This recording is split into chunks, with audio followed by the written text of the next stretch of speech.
The Tragedy of Julius Caesar. By William Shakespeare. Dramatis Personae. Julius Caesar. Octavius Caesar, triumvir after his death. Marcus Antonius. M. Aemilius Lepidus. Cicero, Publius, Popilius Lena, senators. Marcus Brutus, conspirator against Caesar. Cassius. Casca. Trebonius. Ligarius. Decius Brutus. Metellus Cimber. Cinna. Flavius, tribune. Marullus, tribune. Artemidorus, a sophist of Cnidus. A soothsayer. Cinna, a poet. Another poet. Lucilius, Titinius, Messala, young Cato, and Volumnius, friends to Brutus and Cassius. Varro, Clitus, Claudius, Strato, Lucius, Dardanius, servants to Brutus. Pindarus, servant to Cassius. Calphurnia, wife to Caesar. Portia, wife to Brutus. The ghost of Caesar.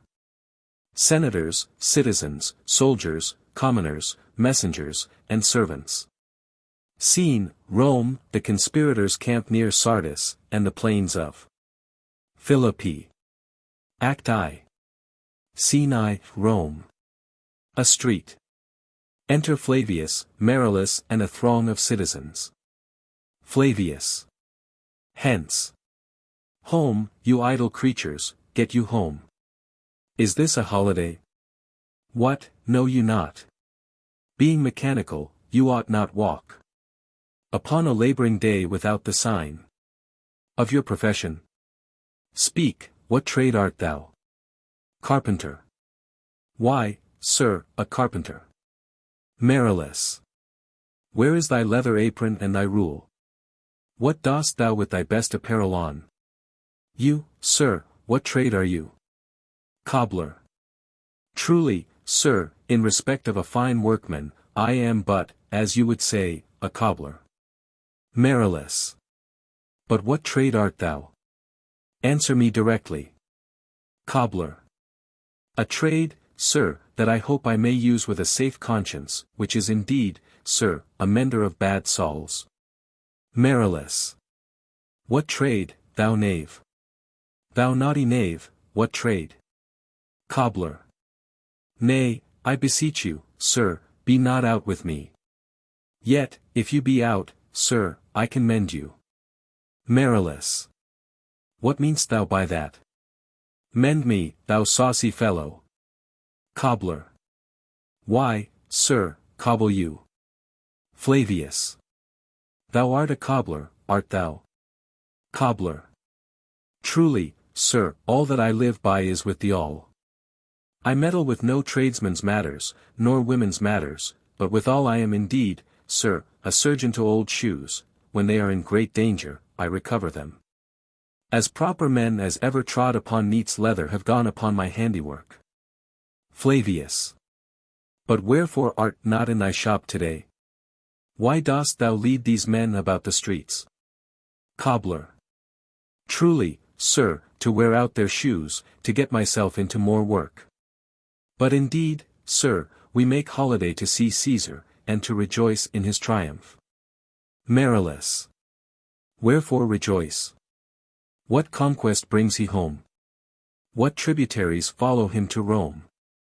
To grace in captive bonds his chariot wheels. You blocks, you stones, you worse than senseless things. O you hard hearts, you cruel men of Rome. Knew you not Pompey? Many a time and oft have you climbed up to walls and battlements, to towers and windows, yea, to chimney tops. Your infants in your arms, and there have sat the livelong day with patient expectation to see great Pompey pass the streets of Rome. And when you saw his chariot but appear, have you not made an universal shout?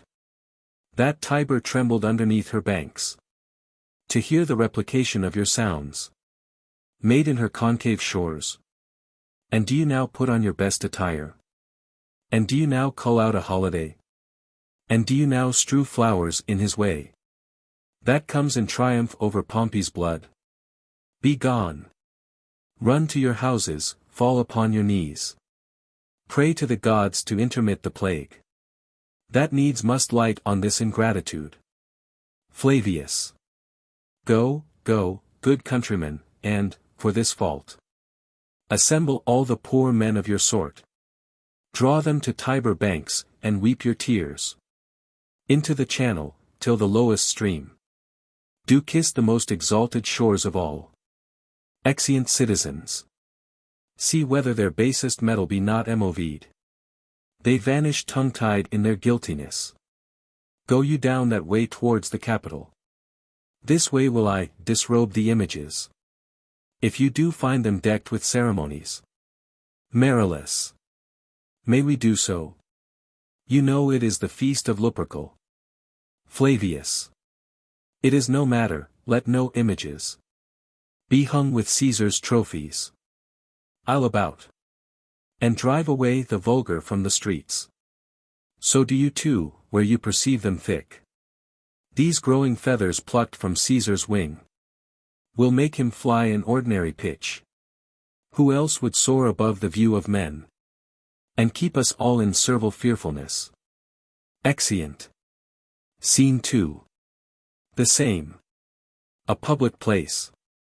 Enter, in procession, with music, Caesar, Antony, for the course, Calphurnia, Portia, Decius, Cicero, Brutus, Cassius and Casca, a great crowd following, among them a soothsayer.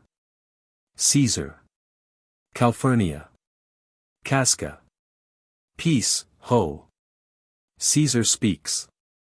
Music ceases. Caesar. Calphurnia. Calphurnia. Here, my lord. Caesar. Stand you directly in Antonius' way. When he doth run his course. Antonius. Antony. Caesar, my lord.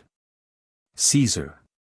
Forget not in your speed, Antonius, to touch Calphurnia. For our elders say, the barren, touched in this holy chase, shake off their sterile curse. Antony. I shall remember. When Caesar says, do this, it is performed. Caesar. Set on, and leave no ceremony out. Music.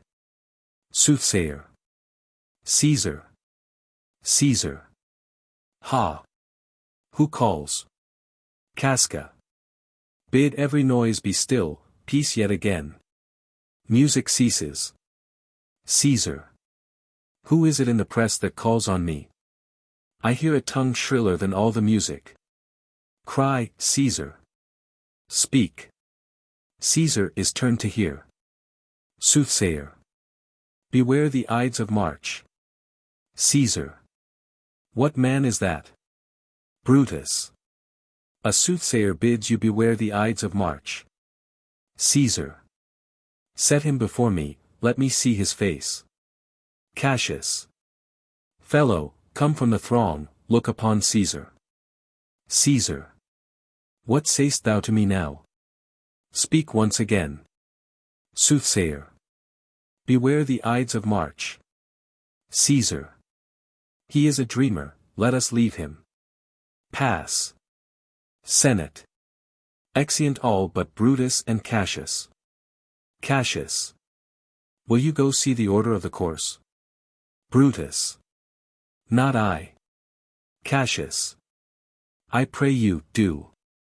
Brutus. I am not gamesome, I do lack some part of that quick spirit that is in Antony. Let me not hinder, Cassius, your desires. I'll leave you. Cassius. Brutus, I do observe you now of late. I have not from your eyes that gentleness and show of love as I was wont to have. You bear too stubborn and too strange a hand over your friend that loves you. Brutus. Cassius. Be not deceived, if I have veiled my look. I turn the trouble of my countenance merely upon myself. Vexed I am of late with passions of some difference. conceptions only proper to myself, which give some soil perhaps to my behaviors. But let not therefore my good friends be grieved. Among which number, Cassius, be you one. Nor construe any further my neglect. Than that poor Brutus, with himself at war, forgets the shows of love to other men. Cassius. Then, Brutus, I have much mistook your passion, by means whereof this breast of mine hath buried thoughts of great value, worthy cogitations. Tell me, good Brutus, can you see your face? Brutus. No, Cassius, for the eye sees not itself, but by reflection, by some other thing. Cassius. 'Tis just. And it is very much lamented, Brutus, that you have no such mirrors as will turn your hidden worthiness into your eye, that you might see your shadow. I have heard, where many of the best respect in Rome, except immortal Caesar, speaking of Brutus, and groaning underneath this age's yoke, have wished that noble Brutus had his eyes. Brutus. Into what dangers would you lead me, Cassius? That you would have me seek into myself, for that which is not in me. Cassius. Therefore, good Brutus, be prepared to hear. And since you know you cannot see yourself so well as by reflection, I, your glass, will modestly discover to yourself that of yourself which you yet know not of. And be not jealous on me, gentle Brutus. Were I a common laugher, or did use to stale with ordinary oaths my love to every new protester, if you know that I do fawn on men, and hug them hard, and after scandal them. Or if you know that I profess myself in banqueting to all the rout, then hold me dangerous. Flourish and shout. Brutus. What means this shouting? I do fear the people. Choose Caesar for their king. Cassius. Do you fear it? Then must I think you would not have it so. Brutus. I would not, Cassius, yet I love him well. But wherefore do you hold me here so long? What is it that you would impart to me? If it be aught toward the general good, set honor in one eye and death the other. And I will look on both indifferently. For let the gods so speed me as I love the name of honor more than I fear death. Cassius. I know that virtue to be in you, Brutus, as well as I do know your outward favor. Well, honor is the subject of my story. I cannot tell what you and other men think of this life. But, for my single self, I had as lief not be as live to be in awe of such a thing as I myself. I was born free as Caesar, so were you. We both have fed as well, and we can both endure the winter's cold as well as he. For once, upon a raw and gusty day, the troubled Tiber chafing with her shores, Caesar said to me, Darest thou, Cassius, now leap in with me into this angry flood, and swim to yonder point? Upon the word, accoutred as I was, I plunged in, and bade him follow, so indeed he did. The torrent roared, and we did buffet it with lusty sinews, throwing it aside, and stemming it with hearts of controversy. But ere we could arrive the point proposed, Caesar cried, Help me, Cassius, or I sink. I, as Aeneas, our great ancestor, did from the flames of Troy upon his shoulder the old Anchises bear, so from the waves of Tiber did I the tired Caesar. And this man is now become a god, and Cassius is a wretched creature, and must bend his body. If Caesar carelessly but gnawed on him, he had a fever when he was in Spain. And when the fit was on him I did mark how he did shake, 'tis true, this god did shake. His coward lips did from their colour fly. And that same eye whose bend doth awe the world, did lose his lustre. I did hear him groan. Ay, and that tongue of his, that bade the Romans mark him, and write his speeches in their books. Alas, it cried, give me some drink, Titinius. As a sick girl. Ye gods, it doth amaze me. A man of such a feeble temper should so get the start of the majestic world. And bear the palm alone. Shout. Flourish. Brutus. Another general shout. I do believe that these applauses are for some new honors that are heaped on Caesar. Cassius. Why, man, he doth bestride the narrow world like a colossus, and we petty men walk under his huge legs, and peep about to find ourselves dishonorable graves. Men at some time are masters of their fates. The fault, dear Brutus, is not in our stars, but in ourselves, that we are underlings. Brutus, and Caesar, what should be in that, Caesar? Why should that name be sounded more than yours? Write them together, yours is as fair a name. Sound them, it doth become the mouth as well. Weigh them, it is as heavy, conjure with M. Brutus will start a spirit as soon as Caesar. Now in the names of all the gods at once. Upon what meat doth this our Caesar feed? That he is grown so great. Age, thou art shammed. Rome, thou hast lost the breed of noble bloods. When went there by an age since the great flood? But it was fammed with more than with one man. When could they say, till now, that talked of Rome? That her wide walls encompassed but one man? Now is it Rome indeed, and room enough, when there is in it but one only man.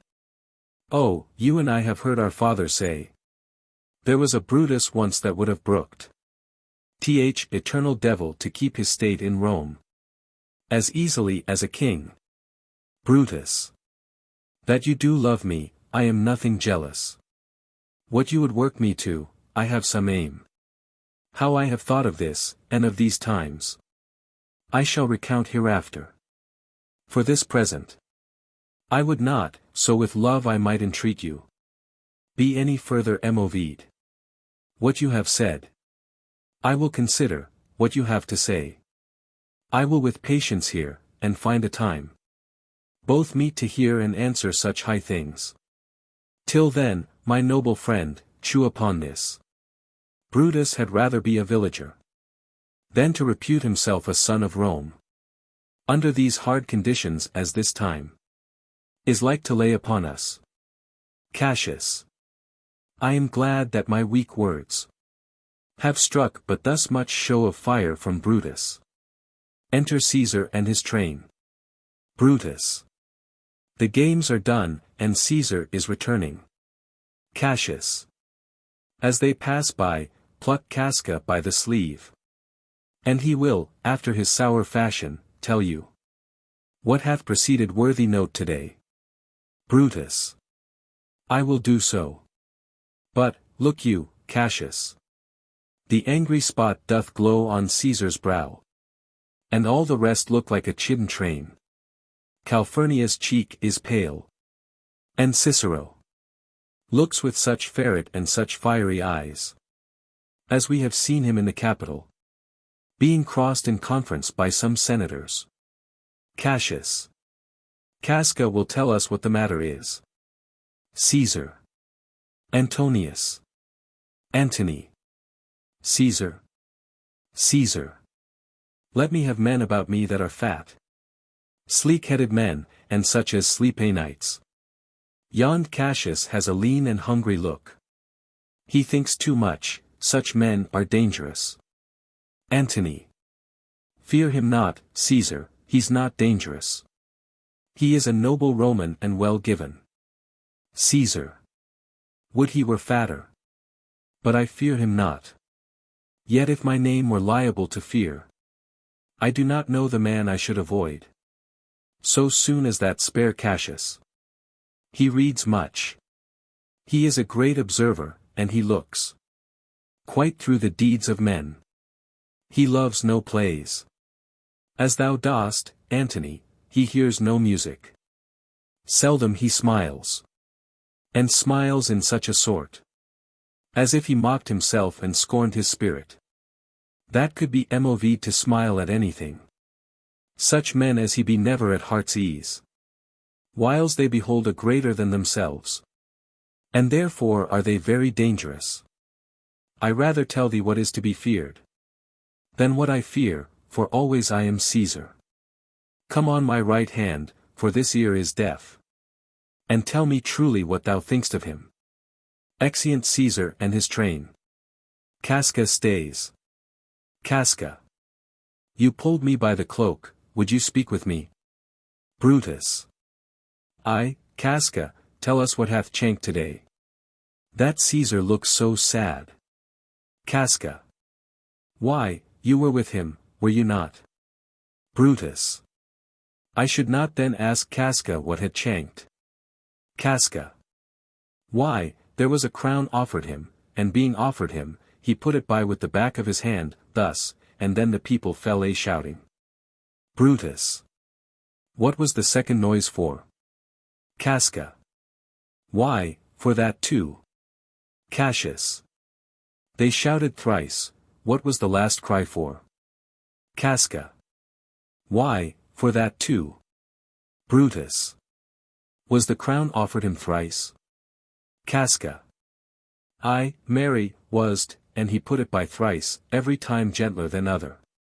And at every putting by mine honest neighbors shouted. Cassius. Who offered him the crown? Casca. Why, Antony. Brutus. Tell us the manner of it, gentle Casca. Casca. I can as well be hanged, as tell the manner of it, it was mere foolery. I did not mark it. I saw Mark Antony offer him a crown, yet 'twas not a crown neither, 'twas one of these coronets, and, as I told you, he put it by once, but, for all that, to my thinking, he would fain have had it. Then he offered it to him again, then he put it by again, but, to my thinking, he was very loath to lay his fingers off it. And then he offered it the third time, he put it the third time by. And still, as he refused it, the rabblement hooted, and clapped their chopped hands, and threw up their sweaty nightcaps, and uttered such a deal of stinking breath because Caesar refused the crown, that it had, almost, choked Caesar, for he swooned. And fell down at it. And for mine own part, I durst not laugh, for fear of opening my lips and receiving the bad air. Cassius. But, soft. I pray you. What, did Caesar swoon? Casca. He fell down in the marketplace, and foamed at mouth, and was speechless. Brutus. 'Tis very like, he hath the falling sickness.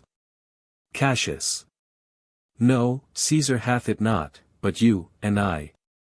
And honest Casca, we have the falling sickness. Casca. I know not what you mean by that, but I am sure Caesar fell down. If the tagrag people did not clap him and hiss him, according as he pleased and displeased them, as they used to do the players in the theatre, I am no true man. Brutus. What said he when he came unto himself? Casca.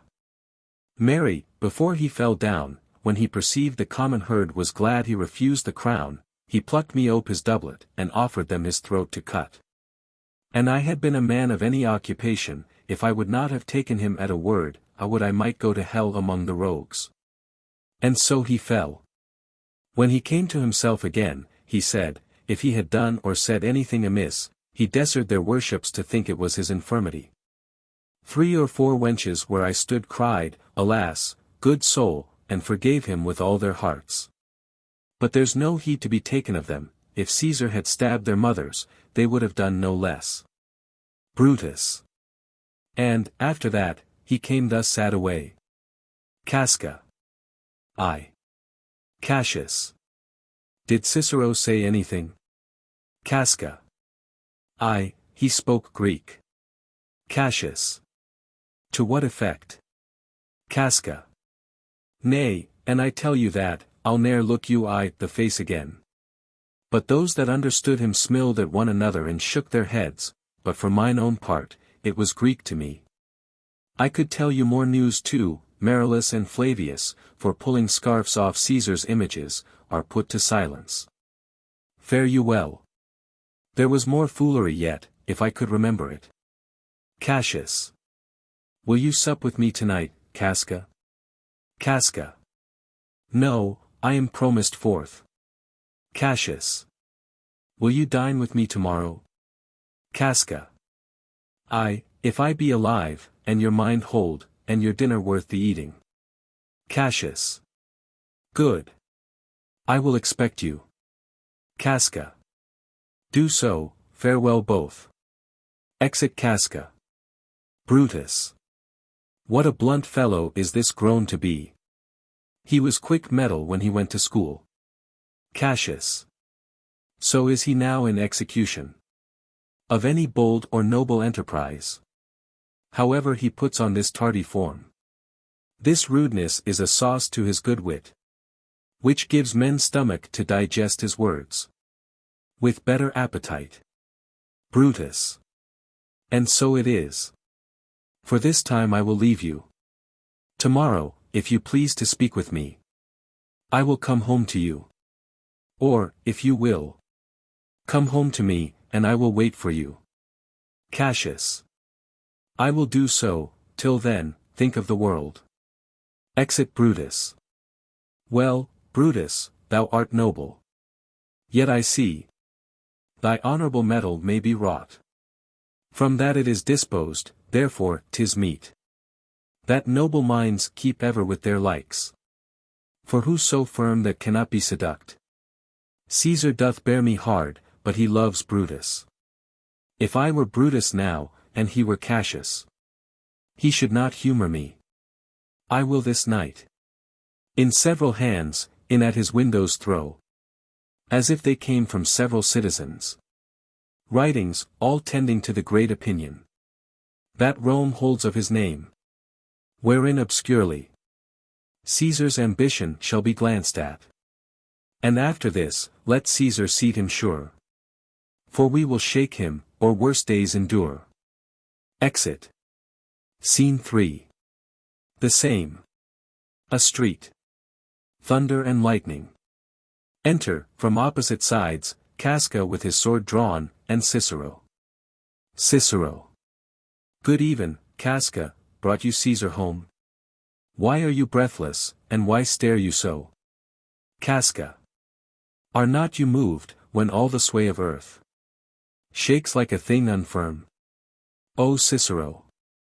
I have seen tempests, when the scolding winds have rived the knotty oaks. And I have seen ambitious ocean swell and rage and foam, to be exalted with the threatening clouds. But never till tonight, never till now, did I go through a tempest dropping fire. Either there is a civil strife in heaven, or else the world too saucy with the gods incenses them to send destruction. Cicero. Why, saw you anything more wonderful? Casca. A common slave, you'd know him well by sight.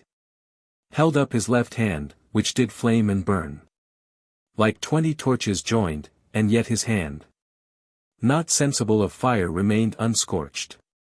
Besides, I hawk not since put up my sword. Against the Capitol I met a lion, who glared upon me, and went surly by, without annoying me. And there were drawn upon a heap 100 ghastly women, transformed with their fear, who swore they saw men, all in fire, walk up and down the streets. And yesterday the bird of night did sit, even at noonday upon the marketplace, hooting and shrieking. When these prodigies do so conjointly meet, let not men say, these are their reasons, they are natural. For I believe, they are portentous things, unto the climate that they point upon. Cicero. Indeed, it is a strange disposed time. But men may construe things after their fashion, clean from the purpose of the things themselves. Comes Caesar to the Capitol tomorrow? Casca. He doth, for he did bid Antonius send word to you he would be there tomorrow. Cicero. Good night then, Casca, this disturbed sky is not to walk in. Casca. Farewell, Cicero. Exit Cicero. Enter Cassius. Cassius. Who's there? Casca. A Roman. Cassius. Casca, by your voice. Casca. Your ear is good. Cassius, what night is this? Cassius. A very pleasing night to honest men. Casca. Who ever knew the heavens menace so? Cassius. Those that have known the earth so full of faults. For my part, I have walked about the streets, submitting me unto the perilous night. And, thus unbraced, Casca, as you see, have barred my bosom to the thunderstone. And when the cross blue lightning seemed to open the breast of heaven, I did present myself, even in the aim and very flash of it. Casca. But wherefore did you so much tempt the heavens? It is the part of men to fear and tremble, when the most mighty gods by token send such dreadful heralds to astonish us. Cassius. You are dull, Casca. And those sparks of life that should be in a Roman you do want. Or else you use not. You look pale and gaze, and put on fear and cast yourself in wonder, to see the strange impatience of the heavens. But if you would consider the true cause, why all these fires, why all these gliding ghosts? Why birds and beasts? From quality and kind. Why old men, fools, and children calculate? Why all these things change from their ordinance, their natures, and preformed faculties, to monstrous quality? Why, you shall find that heaven hath infest them with these spirits, to make them instruments of fear and warning, unto some monstrous state. Now could I, Casca, name to thee a man most like this dreadful night, that thunders, lightens, opens graves, and roars, as doth the lion in the Capitol.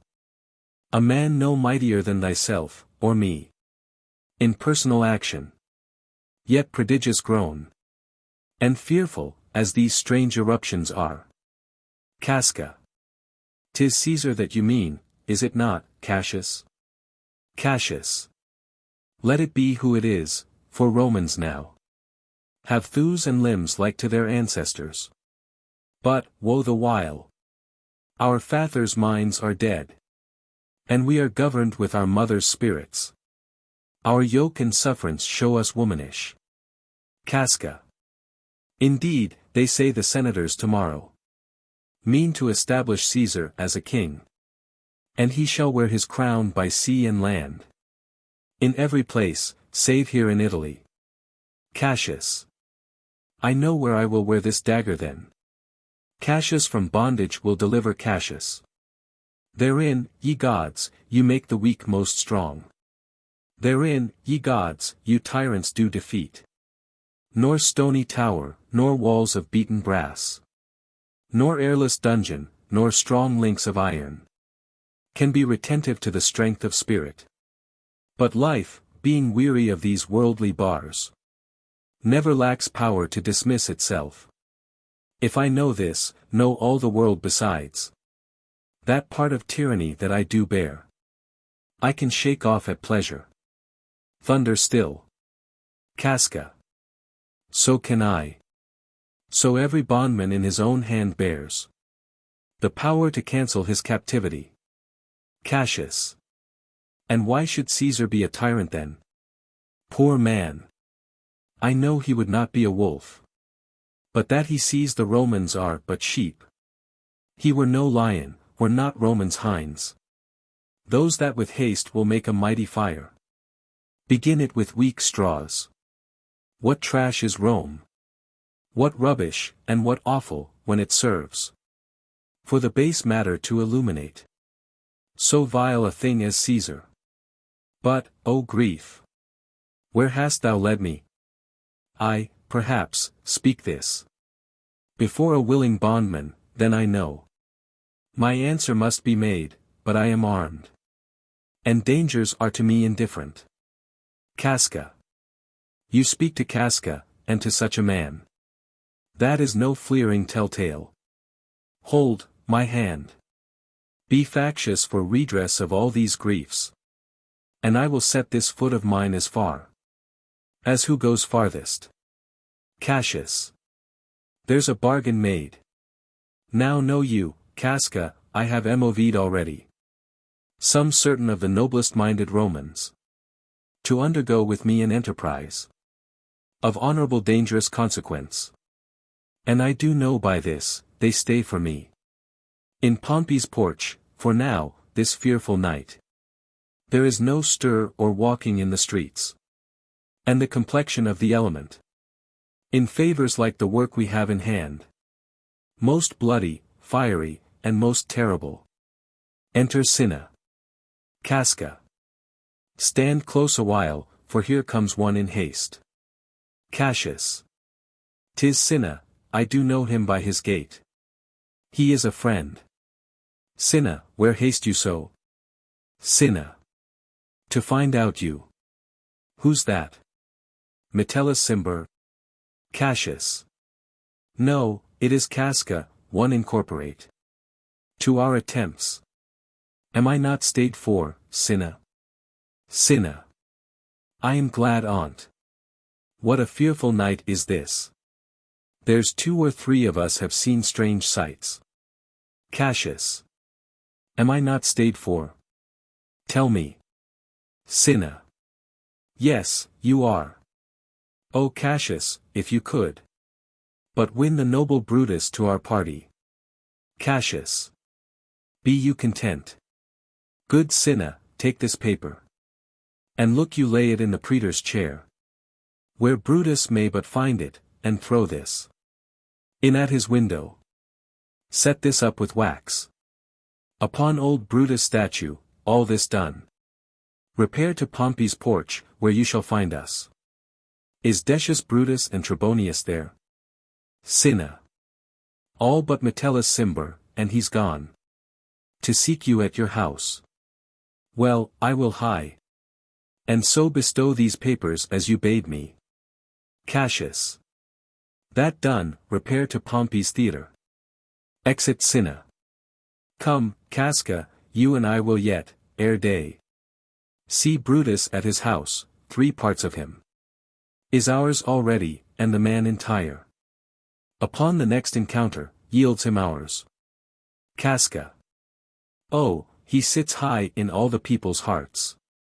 And that which would appear offense in us, his countenance, like richest alchemy, will change to virtue and to worthiness.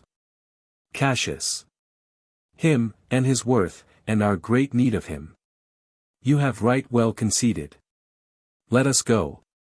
For it is after midnight, and ere day. We will awake him, and be sure of him. Exeunt. Act 2.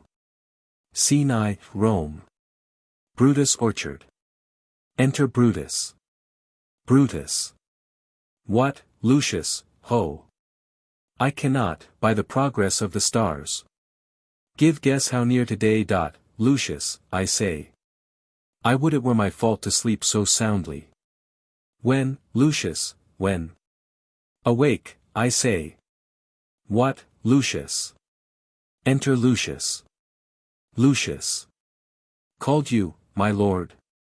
Brutus. Get me a taper in my study, Lucius. When it is lighted, come and call me here. Lucius. I will, my lord. Exit.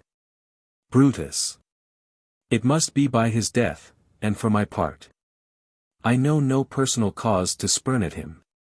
But for the general, he would be crowned. How that might change his nature, there's the question. It is the bright day that brings forth the adder, and that craves wary walking. Crown him, that. And then, I grant, we put a sting in him, that at his will he may do danger with. Abuse of greatness is, when it disjoins. Remorse from power, and, to speak truth of Caesar. I have not known when his affection swayed more than his reason. But 'tis a common proof that lowliness is young ambition's ladder, whereto the climber upward turns his face. But when he once attains the upmost round, he then unto the ladder turns his back, looks in the clouds, scorning the base degrees by which he did ascend. So Caesar may, then lest he may, prevent. And since the quarrel will bear no color for the thing he is, fashion it thus, that what he is, augmented, would run to these and these extremities. And therefore think him as a serpent's egg, which hatched, would, as his kind grow mischievous, and kill him in the shell. Enter Lucius. Lucius. The taper burneth in your closet, sir. Searching the window for a flint, I found this paper, thus sealed up, and I am sure it did not lie there when I went to bed. Gives him the letter. Brutus. Get you to bed again, it is not day. Is not tomorrow, boy, the Ides of March? Lucius. I know not, sir. Brutus. Look in the calendar, and bring me word. Lucius. I will, sir. Exit. Brutus. The exhalations, whizzing in the air, give so much light that I may read by them. Opens the letter and reads. Brutus, thou sleepst, awake and see thyself. Shall Rome, and speak, strike, redress. Brutus, thou sleepst, awake. Such instigations have been often dropped, where I have took them up. Shall Rome, and thus must I piece it out. Shall Rome stand under one man's awe? What, Rome? My ancestors did from the streets of Rome the Tarquin drive, when he was called a king. Speak, strike, redress. Am I entreated to speak and strike? O Rome, I make thee promise. If the redress will follow, thou receivest thy full petition at the hand of Brutus. Enter Lucius. Lucius. Sir, March is wasted 15 days. Knock within. Brutus. 'Tis good. Go to the gate, somebody knocks. Exit Lucius. Since Cassius first did whet me against Caesar, I have not slept. Between the acting of a dreadful thing and the first motion, all the interim is like a phantasma, or a hideous dream. The genius and the mortal instruments are then in council, and the state of man, like to a little kingdom, suffers then the nature of an insurrection. Enter Lucius. Lucius. Sir, 'tis your brother Cassius at the door, who doth desire to see you. Brutus. Is he alone? Lucius. No, sir, there are mo with him. Brutus. Do you know them? Lucius. No, sir, their hats are plucked about their ears, and half their faces buried in their cloaks, that by no means I may discover them by any mark of favor. Brutus. Let M enter. Exit Lucius. They are the faction. O conspiracy! Sham'st thou to show thy dangerous brow by night, when evils are most free? Oh, then, by day, where wilt thou find a cavern dark enough to mask thy monstrous visage? Seek none, conspiracy. Hide it in smiles and affability. For if thou path thy native semblance on, not Erebus itself were dim enough to hide thee from prevention. Enter Cassius, Casca, Decius, Cinna, Metellus Cimber and Trebonius. Cassius. I think we are too bold upon your rest. Good morrow, Brutus, do we trouble you? Brutus. I have been up this hour, awake all night. Know I these men that come along with you? Cassius. Yes, every man of them, and no man here. But honors you. And everyone doth wish. You had but that opinion of yourself, which every noble Roman bears of you. This is Trebonius. Brutus. He is welcome hither. Cassius. This Decius Brutus. Brutus. He is welcome too. Cassius. This, Casca, this, Cinna. And this, Metellus Cimber. Brutus. They are all welcome. What watchful cares do interpose themselves betwixt your eyes and night? Cassius. Shall I entreat a word? They whisper. Decius. Here lies the east, doth not the day break here? Casca. No. Cinna. Oh, pardon, sir, it doth, and yon grey lines that fret the clouds are messengers of day. Casca. You shall confess that you are both deceived. Here, as I point my sword, the sun arises, which is a great way growing on the south, weighing the youthful season of the year. Some 2 months hence, up higher toward the north, he first presents his fire, and the high east stands, as the capital, directly here. Brutus. Give me your hands all over, one by one. Cassius. And let us swear our resolution. Brutus. No, not an oath. If not the face of men, the sufferance of our souls, the time's abuse. If these be motives weak, break off betimes, and every man hence to his idle bed. So let high-sighted tyranny range on, till each man drop by lottery. But if these, as I am sure they do, bear fire enough to kindle cowards, and to steal with valor the melting spirits of women, then, countrymen, what need we any spur but our own cause to prick us to redress? What other bond than secret Romans, that have spoke the word, and will not palter? And what other oath than honesty to honesty ingagged, that this shall be, or we will fall for it? Swear priests and cowards, and men cautelous, old feeble carrions, and such suffering souls, that welcome wrongs, unto bad causes swear. Such creatures as men doubt, but do not stain the even virtue of our enterprise, nor insuppressive metal of our spirits, to think that or our cause or our performance did need an oath, when every drop of blood that every Roman bears, and nobly bears, is guilty of a several bastardy, if he do break the smallest particle of any promise that hath passed from him. Cassius. But what of Cicero? Shall we sound him? I think he will stand very strong with us. Casca. Let us not leave him out. Cinna. No, by no means. Metellus. Oh, let us have him, for his silver hairs will purchase us a good opinion, and by men's voices to commend our deeds. It shall be said, his judgment arguelled our hands. Our youths and wildness shall no whit appear, but all be buried in his gravity. Brutus. Oh, name him not, let us not break with him, for he will never follow anything that other men begin. Cassius. Then leave him out. Casca. Indeed, he is not fit. Decius. Shall no man else be touched but only Caesar? Cassius. Decius, well you are G'd. I think it is not meet.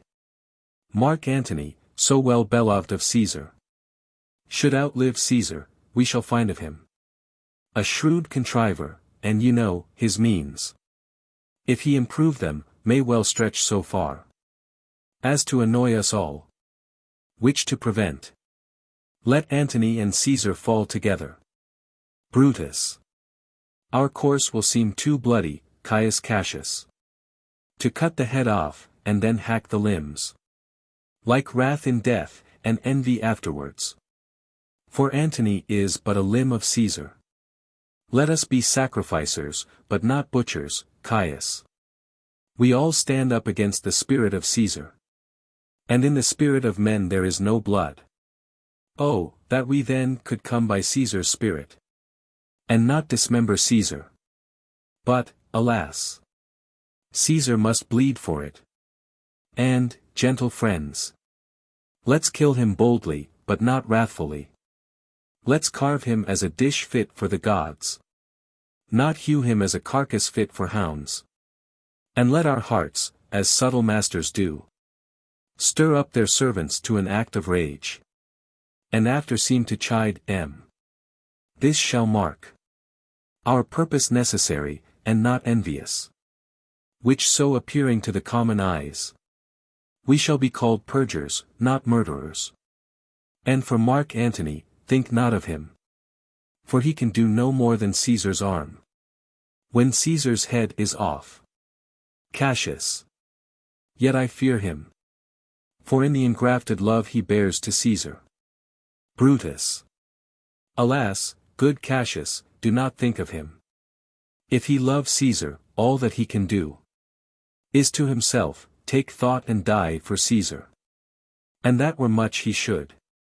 For he is given to sports, to wildness, and much company. Trebonius. There is no fear in him, let him not die. For he will live, and laugh at this hereafter. Clock strikes. Brutus. Peace. Count the clock. Cassius. The clock hath stricken 3. Trebonius. 'Tis time to part. Cassius. But it is doubtful yet whether Caesar will come forth today or no. For he is superstitious grown of late. Quite from the main opinion he held once. Of fantasy, of dreams, and ceremonies.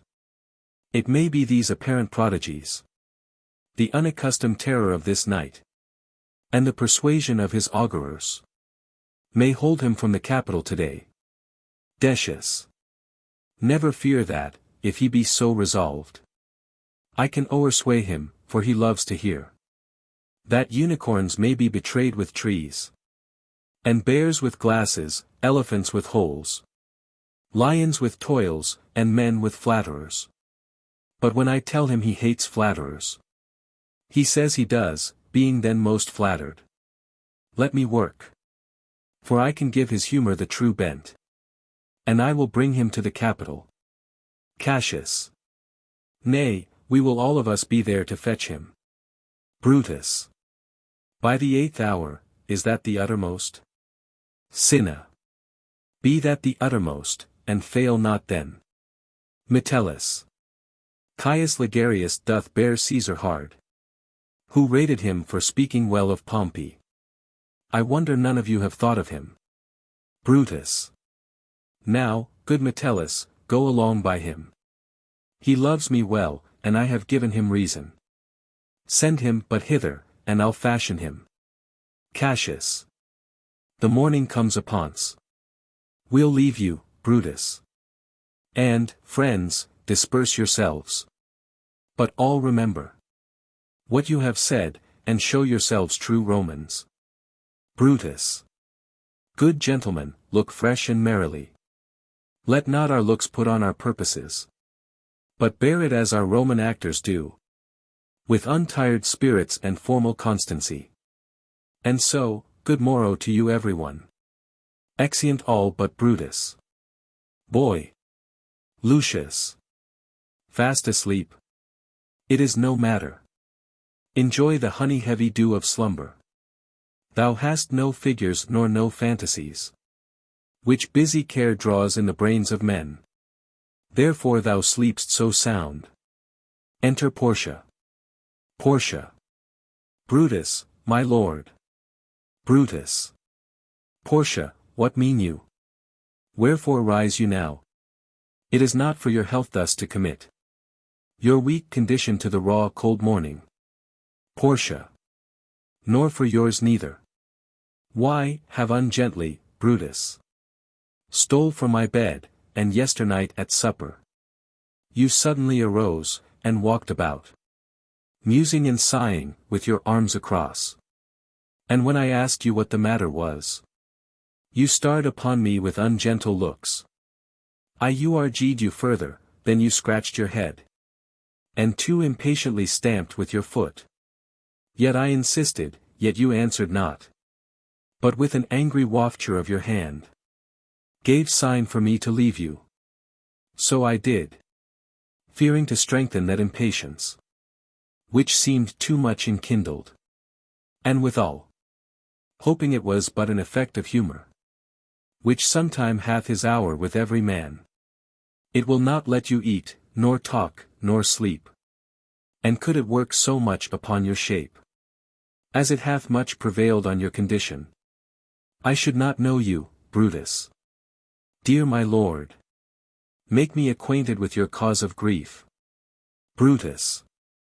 I am not well in health, and that is all. Portia. Brutus is wise, and, were he not in health, he would embrace the means to come by it. Brutus. Why, so I do. Good Portia, go to bed. Portia. Is Brutus sick, and is it physical? To walk unbraced and suck up the humours of the dank morning? What, is Brutus sick? And will he steal out of his wholesome bed, to dare the vile contagion of the night, and tempt the roomy and unpurged air, to add unto his sickness? No, my Brutus.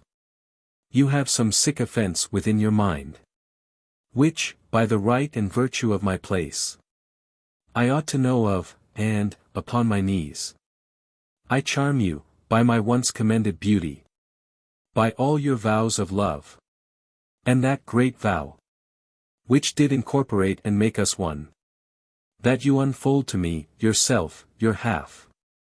Why you are heavy, and what men tonight have had resort to you. For here have been some 6 or 7, who did hide their faces, even from darkness. Brutus. Kneel not, gentle Portia. Portia. I should not need, if you were gentle Brutus. Within the bond of marriage, tell me, Brutus. Is it accepted I should know no secrets that appertain to you? Am I yourself? But, as it were, in sort or limitation, to keep with you at meals, comfort your bed, and talk to you sometimes?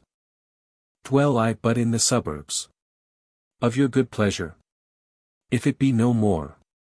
Portia is Brutus' harlot, not his wife. Brutus. You are my true and honourable wife, as dear to me as are the ruddy drops that visit my sad heart. Portia. If this were true, then should I know this secret. I grant I am a woman, but withal a woman that Lord Brutus took to wife. I grant I am a woman, but withal a woman well reputed, Cato's daughter.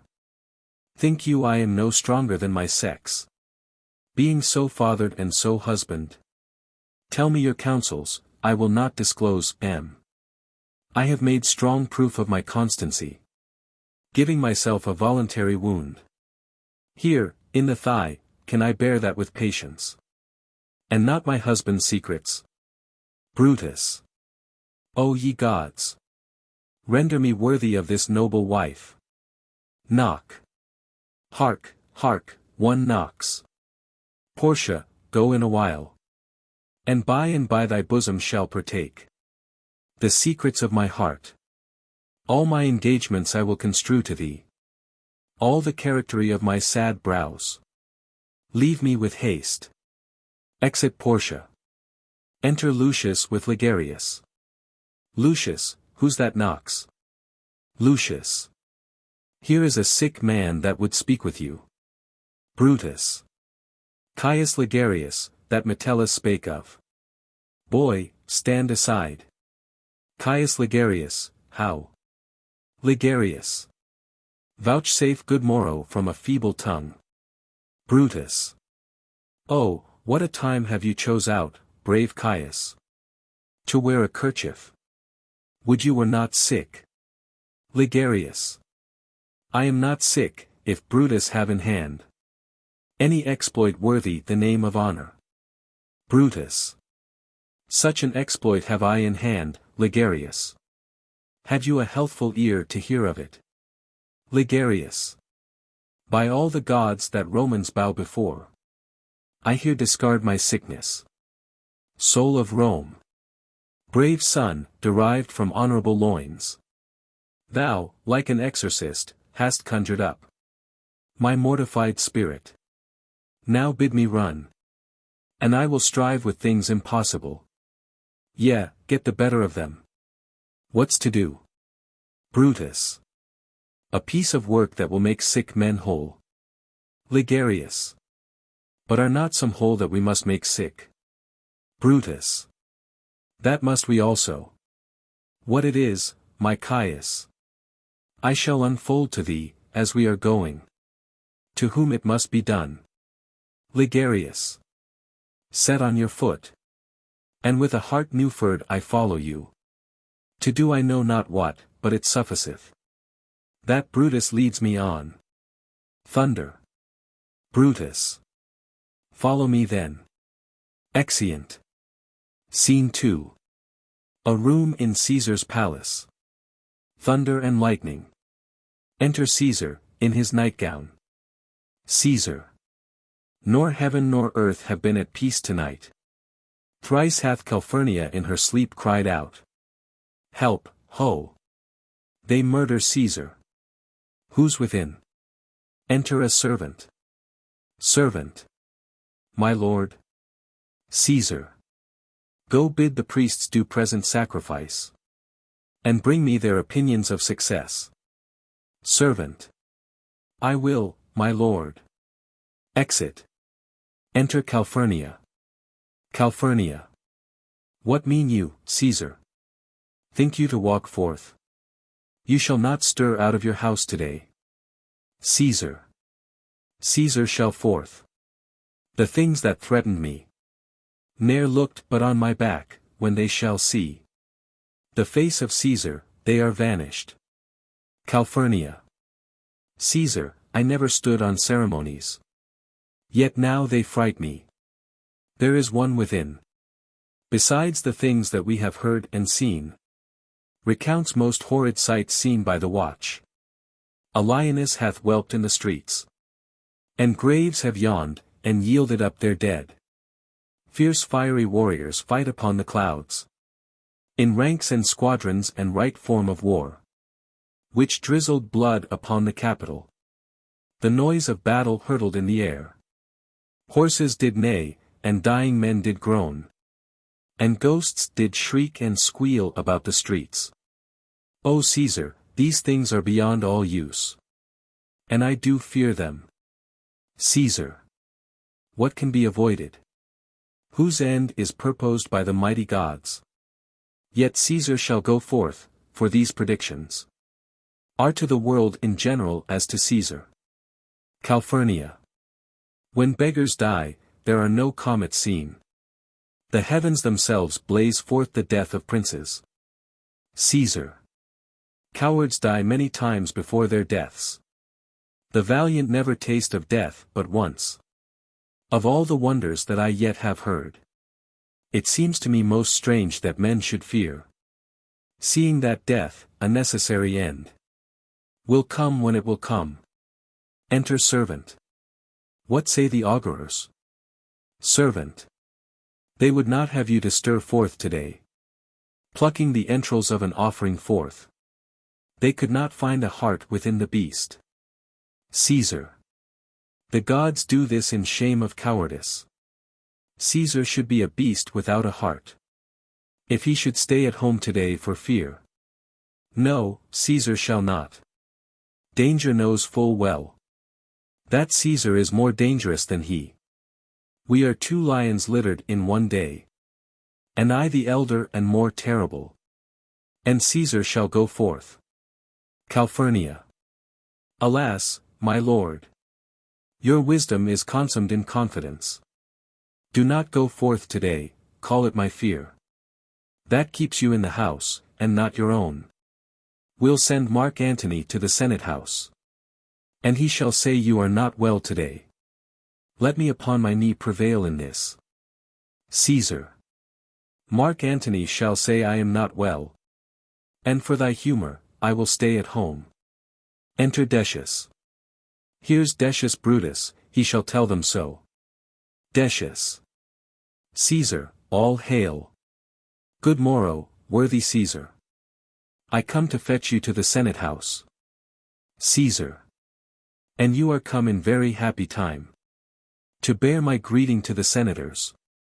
And tell them that I will not come today. Cannot, is false, and that I dare not, falser. I will not come today. Tell them so, Decius. Calphurnia. Say he is sick. Caesar. Shall Caesar send a lie? Have I in conquest stretched mine arms so far? To be afeard to tell greybeards the truth? Decius, go tell them Caesar will not come. Decius. Most mighty Caesar, let me know some cause. Lest I be laughed at when I tell them so. Caesar. The cause is in my will, I will not come. That is enough to satisfy the Senate. But for your private satisfaction. Because I love you, I will let you know. Calphurnia here, my wife, stays me at home. She dreamt tonight she saw my statue. Which like a fountain with 100 spouts. Did run pure blood. And many lusty Romans. Came smiling, and did bathe their hands in it. And these does she apply for warnings and portents. And evils imminent, and on her knee. Hath begged that I will stay at home today. Decius. This dream is all amiss interpreted. It was a vision fair and fortunate. Your statue spouting blood in many pipes. In which so many smiling Romans bathed. Signifies that from you great Rome shall suck. Reviving blood, and that great men shall press. For tinctures, stains, relics, and cognizance. This by Calphurnia's dream is signified. Caesar. And this way have you well expounded it. Decius. I have, when you have heard what I can say. And know it now. The Senate have concluded. To give this day a crown to mighty Caesar. If you shall send them word you will not come. Their minds may change. Besides, it were a mock. Apt to be rendered, for someone to say. Break up the Senate till another time. When Caesar's wife shall meet with better dreams. If Caesar hide himself, shall they not whisper? Lo, Caesar is afraid. Pardon me, Caesar, for my dear dear love. To your proceeding bids me tell you this. And reason to my love is liable. Caesar. How foolish do your fears seem now, Calphurnia. I am ashamed I did yield to them. Give me my robe, for I will go. Enter Brutus, Ligarius, Metellus, Casca, Trebonius, Cinna and Publius. And look where Publius is come to fetch me. Publius. Good morrow, Caesar. Caesar. Welcome, Publius. What, Brutus, are you stirred so early too? Good morrow, Casca. Caius Ligarius. Caesar was ne'er so much your enemy. As that same ague which hath made you lean. What is the clock? Brutus. Caesar, 'tis struck an 8.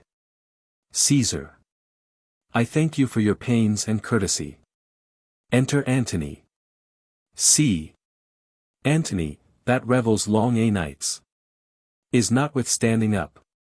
Good morrow, Antony. Antony. So to most noble Caesar. Caesar. Bid them prepare within. I am to blame to be thus waited for. Now, Cinna, now, Metellus, what, Trebonius. I have an hour's talk in store for you. Remember that you call on me today. Be near me, that I may remember you. Trebonius. Caesar, I will. Aside. And so near will I be, that your best friends shall wish I had been further. Caesar. Good friends, go in and taste some wine with me.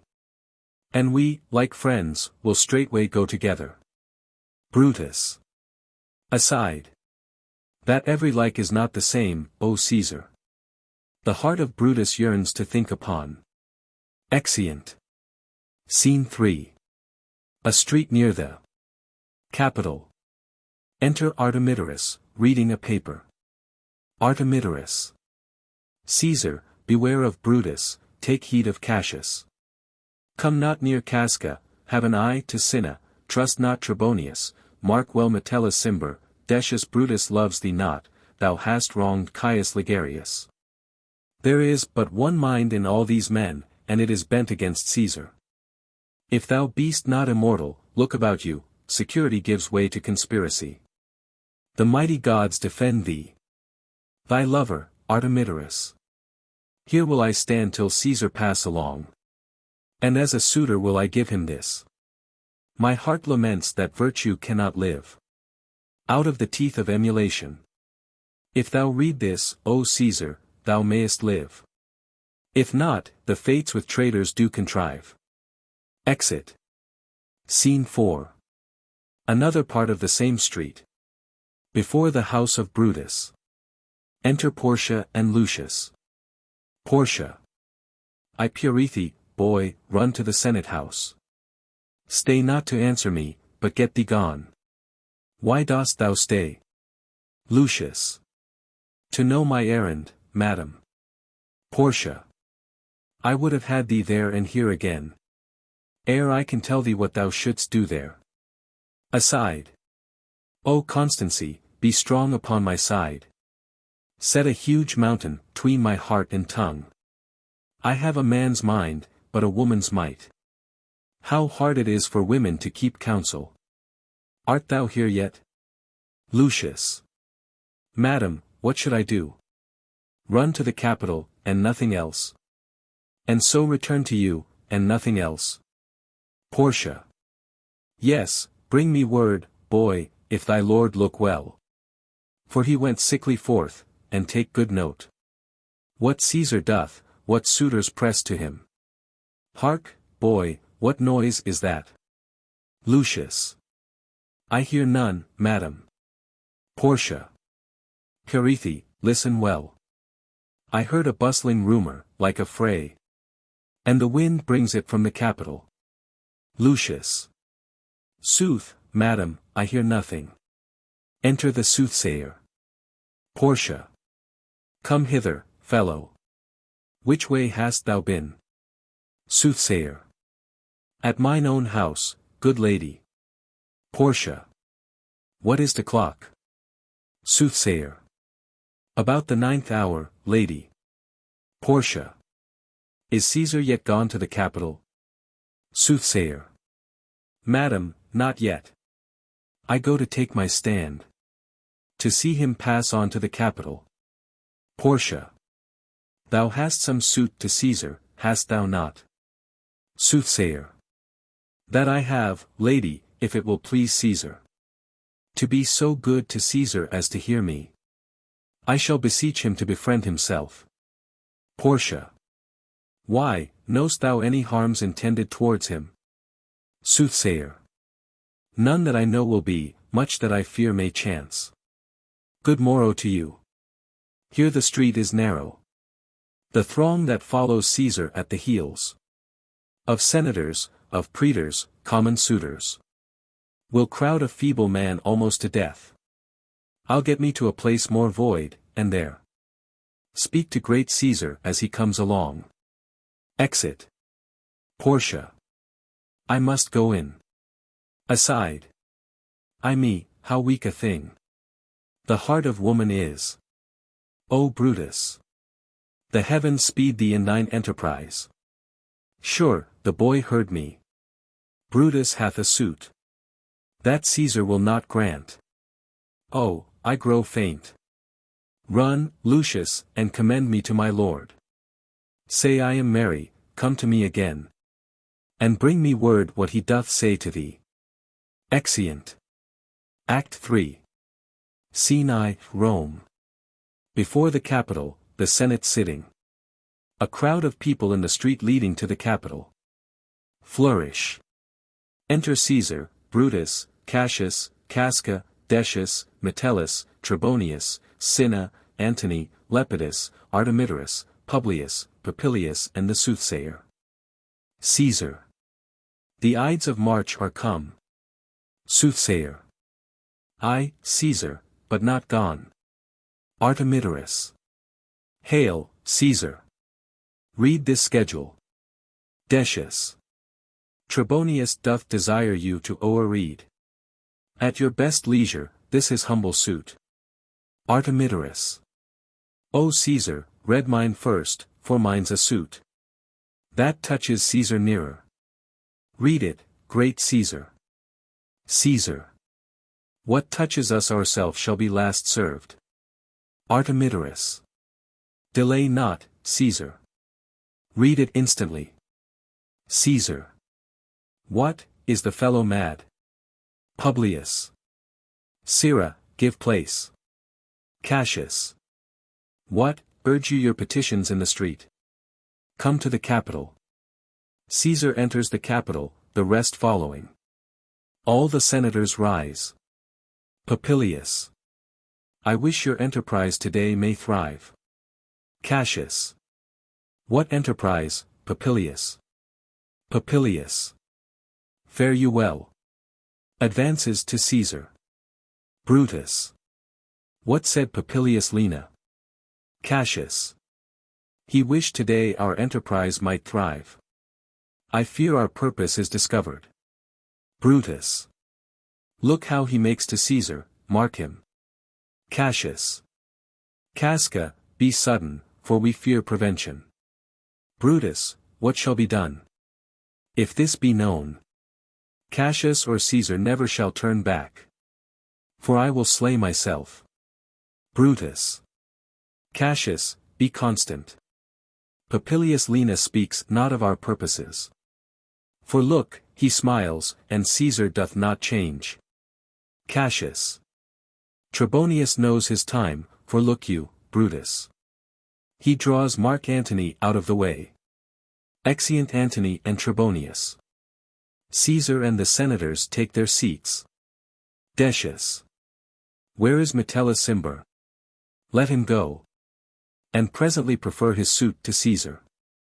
Brutus. He is addressed, press near and second him. Cinna. Casca, you are the first that rears your hand. Caesar. Are we all ready? What is now amiss? That Caesar and his senate must redress. Metellus. Most high, most mighty, and most puissant Caesar. Metellus Cimber throws before thy seat an humble heart. Kneeling. Caesar. I must prevent thee, Cimber. These couchings and these lowly courtesies might fire the blood of ordinary men, and turn preordinance and first decree into the law of children. Be not fond to think that Caesar bears such rebel blood. That will be thawed from the true quality. With that which melteth fools, I mean sweet words, low crooked curtsies, and base spaniel fawning. Thy brother by decree is banished. If thou dost bend, and pray, and fawn for him, I spurn thee like a cur out of my way. No, Caesar dost not wrong, nor without cause. Will he be satisfied? Metellus. Is there no voice more worthy than my own, to sound more sweetly in great Caesar's ear, for the repealing of my banished brother? Brutus. I kiss thy hand, but not in flattery, Caesar, desiring thee that Publius Cimber may have an immediate freedom of repeal. Caesar. What, Brutus? Cassius. Pardon, Caesar, Caesar, pardon. As low as to thy foot doth Cassius fall, to beg enfranchisement for Publius Cimber. Caesar. I could be well moved, if I were as you. If I could pray to move, prayers would move me. But I am constant as the northern star, of whose true fixed and resting quality there is no fellow in the firmament. The skies are painted with unnumbered sparks. They are all fire, and every one doth shine. But there's but one in all doth hold his place. So in the world, 'tis furnished well with men. And men are flesh and blood, and apprehensive. Yet in the number I do know but one, that unassailable holds on his rank, unshacked of motion, and that I am he. Let me a little show it, even in this, that I was constant Cimber should be banished, and constant do remain to keep him so. Cinna. O Caesar! Caesar! Hence! Wilt thou lift up Olympus? Decius! Great Caesar! Caesar! Doth not Brutus bootless kneel? Casca! Speak, hands, for me. Casca stabs Caesar in the neck. Caesar catches hold of his arm. He is then stabbed by several other conspirators, and at last by Marcus Brutus. Caesar. Et2, Brute, then fall, Caesar. Dies. The senators and people retire in confusion. Cinna. Liberty. Freedom. Tyranny is dead. Run hence, proclaim, cry it about the streets. Cassius. Some to the common pulpits and cry out. Liberty, freedom, and enfranchisement. Brutus. People and senators, be not affrighted. Fly not, stand still, ambition's debt is paid. Casca. Go to the pulpit, Brutus. Decius. And Cassius too. Brutus. Where's Publius? Cinna. Here, quite confounded with this mutiny. Metellus. Stand fast together, lest some friend of Caesar's should chance. Brutus. Talk not of standing. Publius, good cheer. There is no harm intended to your person, nor to no Roman else. So tell them, Publius. Cassius. And leave us, Publius, lest that the people, rushing on us, should do your age some mischief. Brutus. Do so.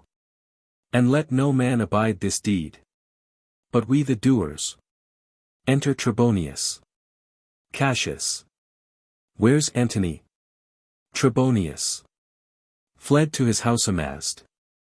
Men, wives, and children stare, cry out, and run, as it were doomsday. Brutus. Fates, we will know your pleasures. That we shall die, we know, 'tis but the time. And drawing days out, that men stand upon. Casca. Why, he that cuts off 20 years of life, cuts off so many years of fearing death. Brutus. Grant that, and then is death a benefit. So are we Caesar's friends, that have abridged his time of fearing death. Stoop, Romans, stoop. And let us bathe our hands in Caesar's blood, up to the elbows, and besmear our swords. Then walk we forth, even to the marketplace, and waving our red weapons o'er our heads, let's all cry, peace, freedom, and liberty. Cassius. Stoop then, and wash. How many ages hence shall this our lofty scene be acted over? In states unborn, and accents yet unknown. Brutus. How many times shall Caesar bleed in sport, that now on Pompey's basis lies along, no worthier than the dust? Cassius. So oft as that shall be, so often shall the not of us be called, the men that gave their country liberty. Decius. What, shall we forth? Cassius. Aye, every man away. Brutus shall lead, and we will grace his heels with the most boldest and best hearts of Rome. Enter a servant.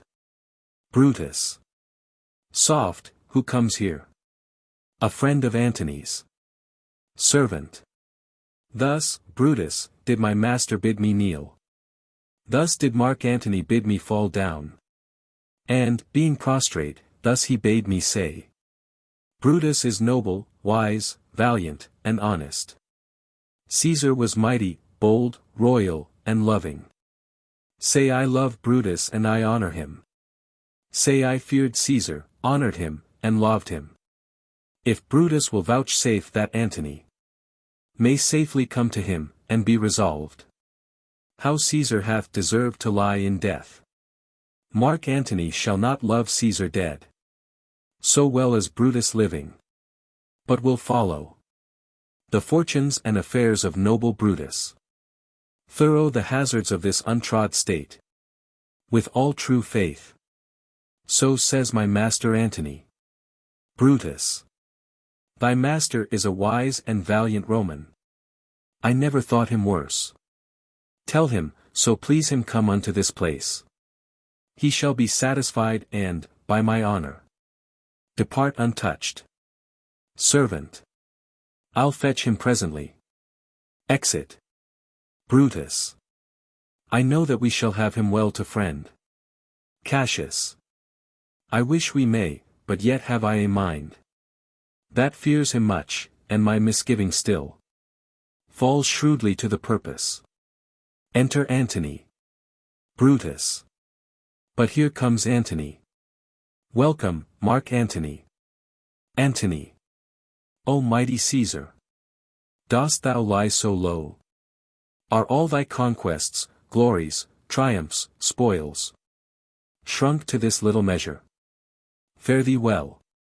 I know not, gentlemen, what you intend. Who else must be let blood, who else is rank? If I myself, there is no hour so fit as Caesar's death's hour. Nor no instrument of half that worth as those your swords, made rich with the most noble blood of all this world. I do beseech ye, if you bear me hard now, whilst your purpled hands do reek in smoke, fulfill your pleasure. Live 1,000 years. I shall not find myself so apt to die. No place will please me so, no means of death, as here by Caesar, and by you cut off the choice and master spirits of this age. Brutus. O Antony, beg not your death of us. Though now we must appear bloody and cruel, as by our hands and this our present act. You see we do, yet see you but our hands. And this the bleeding business they have done. Our hearts you see not, they are pitiful. And pity to the general wrong of Rome. As fire drives out fire, so pity hath done this deed on Caesar. For your part, to you our swords have leaden points, Mark Antony. Our arms in strength of malice, and our hearts of brother's temper, do receive you in with all kind love, good thoughts, and reverence. Cassius. Your voice shall be as strong as any man's in the disposing of new dignities. Brutus. Only be patient till we have appeased the multitude, beside themselves with fear. And then we will deliver you the cause. Why I, that did love Caesar when I struck him, have thus proceeded. Antony. I doubt not of your wisdom. Let each man render me his bloody hand. First, Marcus Brutus, will I shake with you. Next, Caius Cassius, do I take your hand. Now, Decius Brutus, yours, now yours, Metellus. Yours, Cinna, and, my valiant Casca, yours. Though last, not least in love, yours, good Trebonius. Gentlemen all, alas, what shall I say? My credit now stands on such slippery ground, that one of two bad ways you must conceit me. Either a coward or a flatterer. That I did love thee, Caesar, oh, 'tis true. If then thy spirit look upon us now, shall it not grieve thee dearer than thy death? To see thy Antony making his peace, shaking the bloody fingers of thy foes. Most noble, in the presence of thy corse, Had I as many eyes as thou hast wounds, weeping as fast as they stream forth thy blood, it would become me better than to close in terms of friendship with thine enemies. Pardon me, Julius. Here wast thou bade, brave heart. Here didst thou fall, and here thy hunters stand, signed in thy spoil, and crimsoned in thy lethe. O world, thou wast the forest to this heart. And this indeed, O world, the heart of thee. How like a deer strucken by many princes dost thou here lie. Cassius. Mark Antony. Antony. Pardon me, Caius Cassius. The enemies of Caesar shall say this. Then, in a friend, it is cold modesty. Cassius. I blame you not for praising Caesar so. But what compact mean you to have with us? Will you be pricked in number of our friends? Or shall we on, and not depend on you? Antony. Therefore I took your hands. But was indeed swayed from the point, by looking down on Caesar. Friends am I with you all, and love you all. Upon this hope, that you shall give me reasons why, and wherein, Caesar was dangerous. Brutus. Or else were this a savage spectacle? Our reasons are so full of good regard. That were you, Antony, the son of Caesar, you should be satisfied. Antony. That's all I seek. And am moreover suitor that I may produce his body to the marketplace. And in the pulpit, as becomes a friend, speak in the order of his funeral. Brutus. You shall, Mark Antony. Cassius. Brutus, a word with you. Aside to Brutus. You know not what you do. Do not consent. That Antony speak in his funeral. Know you how much the people may be moved by that which he will utter? Brutus. Aside to Cassius. By your pardon, I will myself into the pulpit first, and show the reason of our Caesar's death. What Antony shall speak, I will protest. He speaks by leave and by permission. And that we are contented Caesar shall have all true rites and lawful ceremonies. It shall advantage more than do us wrong. Cassius. Aside to Brutus. I know not what may fall, I like it not. Brutus. Mark Antony, here, take you Caesar's body. You shall not in your funeral speech blame us, but speak all good you can devise of Caesar. And say you do't by our permission. Else shall you not have any hand at all about his funeral. And you shall speak in the same pulpit whereto I am going, after my speech is ended. Antony. Be it so. I do desire no more. Brutus. Prepare the body, then, and follow us. Exeunt all but Antony. Antony. Oh, pardon me, thou bleeding piece of earth, that I am meek and gentle with these butchers. Thou art the ruins of the noblest man that ever lived in the tide of times. Woe to the hand that shed this costly blood. Over thy wounds now do I prophesy, which, like dumb mouths do ope their ruby lips, to beg the voice and utterance of my tongue. A curse shall light upon the limbs of men. Domestic fury and fierce civil strife shall cumber all the parts of Italy. Blood and destruction shall be so in use, and dreadful objects so familiar, that mothers shall but smile when they behold their infants quartered with the hands of war.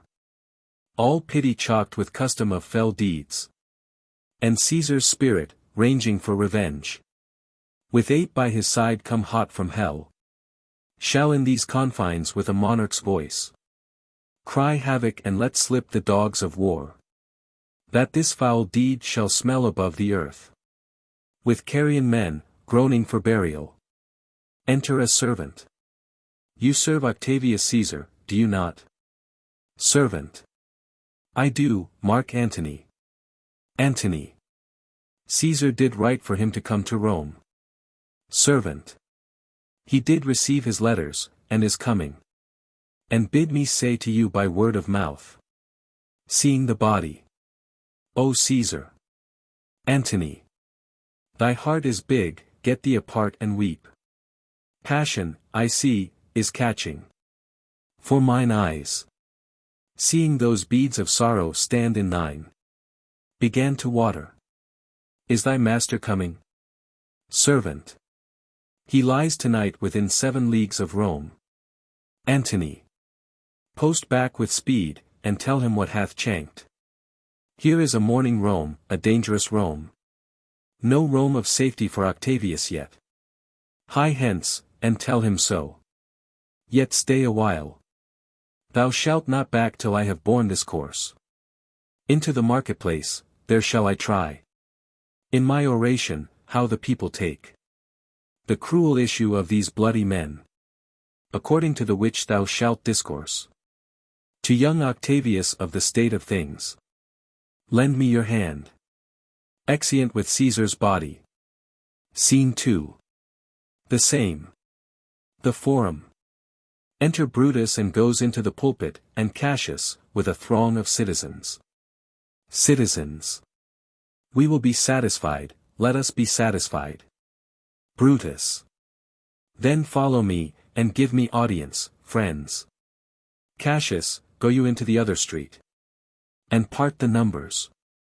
Those that will hear me speak, let him stay here. Those that will follow Cassius, go with him. And public reasons shall be rendered. Of Caesar's death. First citizen. I will hear Brutus speak. Second citizen. I will hear Cassius, and compare their reasons. When severally we hear them rendered. Exit Cassius, with some of the citizens. Brutus goes into the rostrum. Third citizen. The noble Brutus is ascended, silence. Brutus. Be patient till the last. Romans, countrymen, and lovers, hear me for my cause. And be silent, that you may hear. Believe me for mine honor, and have respect to mine honor, that you may believe. Censure me in your wisdom, and awake your senses, that you may the better judge. If there be any in this assembly, any dear friend of Caesar's, to him I say that Brutus' love to Caesar was no less than his. If then that friend demand why Brutus rose against Caesar, this is my answer, not that I loved Caesar less, but that I loved Rome more. Had you rather Caesar were living, and die all slaves, than that Caesar were dead, to live all free men? As Caesar loved me, I weep for him, as he was fortunate, I rejoice at it, as he was valiant, I honor him, but, as he was ambitious, I slew him. There is tears, for his love, joy for his fortune, honor for his valor, and death, for his ambition. Who is here so base, that would be a bondman? If any, speak, for him have I offended. Who is here so rude, that would not be a Roman? If any, speak, for him have I offended. Who is here so vile, that will not love his country? If any, speak. For him have I offended. I pause for a reply. Citizens. None, Brutus, none. Brutus. Then none have I offended. I have done no more to Caesar than you shall do to Brutus. The question of his death is enrolled in the Capitol, his glory not extenuated, wherein he was worthy, nor his offences enforced, for which he suffered death. Enter Antony and others, with Caesar's body.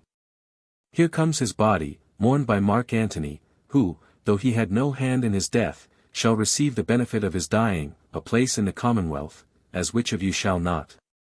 With this I depart, that, as I slew my best lover for the good of Rome, I have the same dagger for myself, when it shall please my country to need my death. Citizens. Live, Brutus. Live, live. First citizen. Bring him with triumph home unto his house. Second citizen. Give him a statue with his ancestors.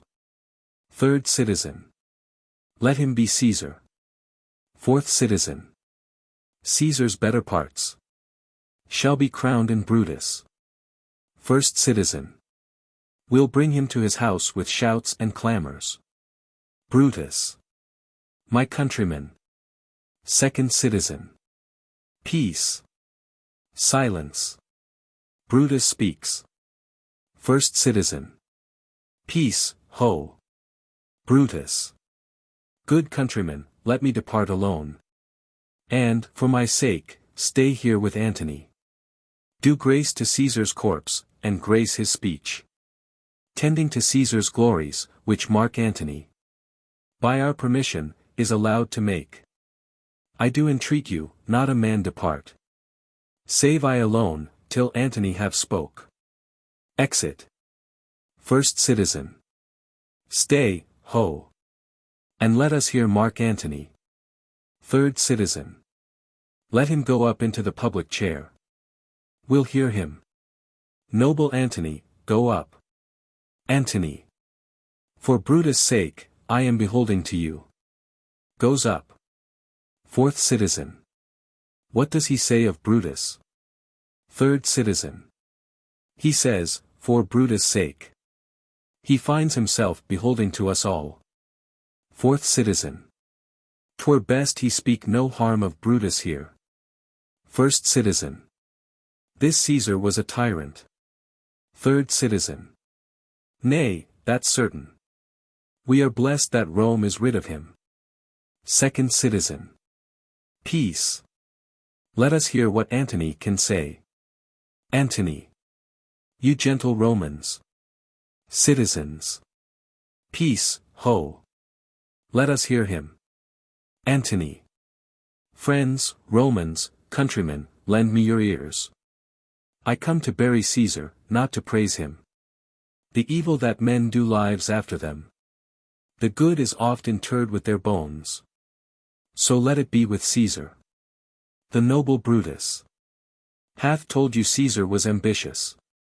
If it were so, it was a grievous fault. And grievously hath Caesar answered it. Here, under leave of Brutus and the rest. For Brutus is an honorable man. So are they all honorable men. Come I to speak in Caesar's funeral. He was my friend, faithful and just to me. But Brutus says he was ambitious. And Brutus is an honorable man. He hath brought many captives home to Rome. Whose ransoms did the general coffers fill? Did this in Caesar seem ambitious? When that the poor have cried, Caesar hath wept. Ambition should be made of sterner stuff. Yet Brutus says he was ambitious. And Brutus is an honorable man. You all did see that on the Lupercal. I thrice presented him a kingly crown. Which he did thrice refuse. Was this ambition? Yet Brutus says he was ambitious. And sure he is an honorable man. I speak not to disprove what Brutus spoke. But here I am to speak what I do know. You all did love him once, not without cause. What cause withholds you then to mourn for him? O judgment, thou art fled to brutish beasts. And men have lost their reason. Bear with me. My heart is in the coffin there with Caesar. And I must pause till it come back to me. First citizen. Methinks there is much reason in his sayings. Second citizen. If thou consider rightly of the matter. Caesar has had great wrong. Third citizen. Has he, masters? I fear there will a worse come in his place. Fourth citizen. Marked ye his words? He would not take the crown. Therefore, 'tis certain he was not ambitious. First citizen. If it be found so, some will dear abide it. Second citizen. Poor soul, his eyes are red as fire with weeping. Third citizen. There's not a nobler man in Rome than Antony. Fourth citizen. Now mark him, he begins again to speak. Antony. But yesterday the word of Caesar might have stood against the world, now lies he there. And none so poor to do him reverence. O masters! If I were disposed to stir your hearts and minds to mutiny and rage, I should do Brutus wrong and Cassius wrong. Who, you all know, are honorable men. I will not do them wrong. I rather choose to wrong the dead, to wrong myself and you. Then I will wrong such honorable men. But here's a parchment with the seal of Caesar. I found it in his closet. 'Tis his will. Let but the commons hear this testament. Which, pardon me, I do not mean to read. And they would go and kiss dead Caesar's wounds. And dip their napkins in his sacred blood.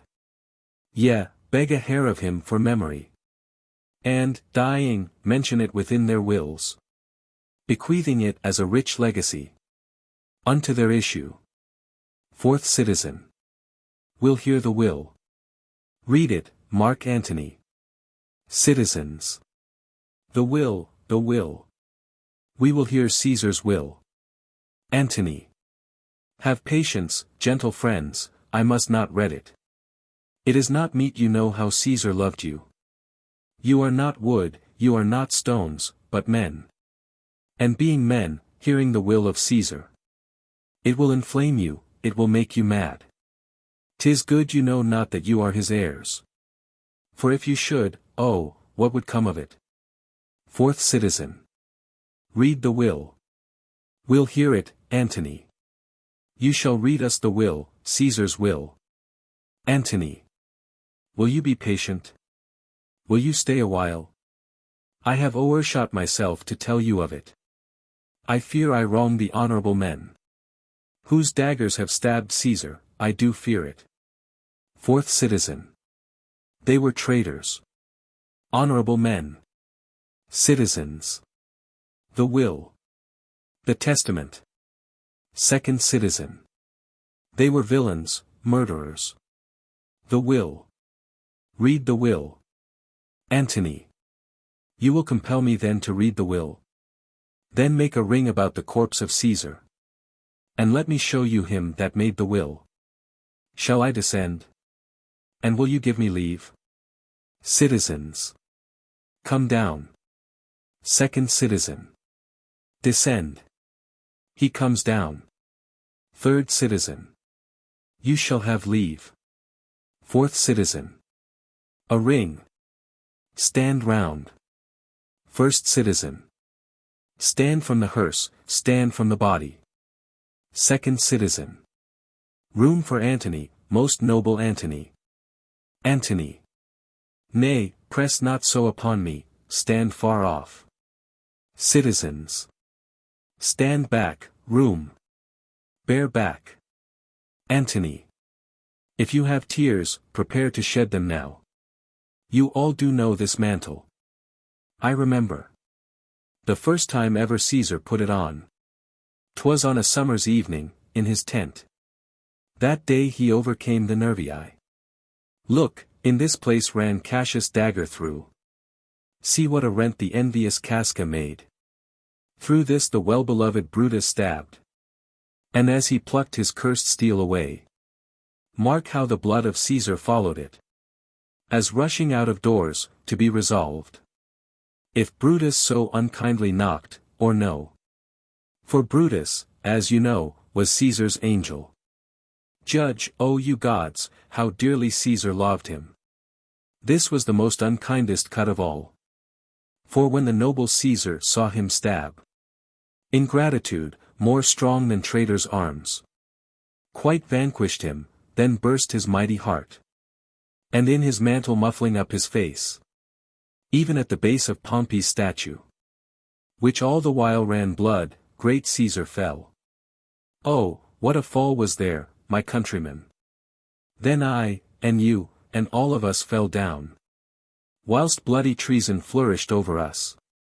Oh, now you weep, and I perceive you feel the dint of pity. These are gracious drops.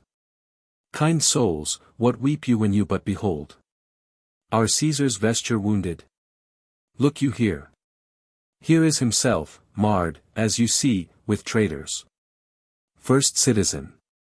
O piteous spectacle! Second citizen. O noble Caesar! Third citizen. O woeful day!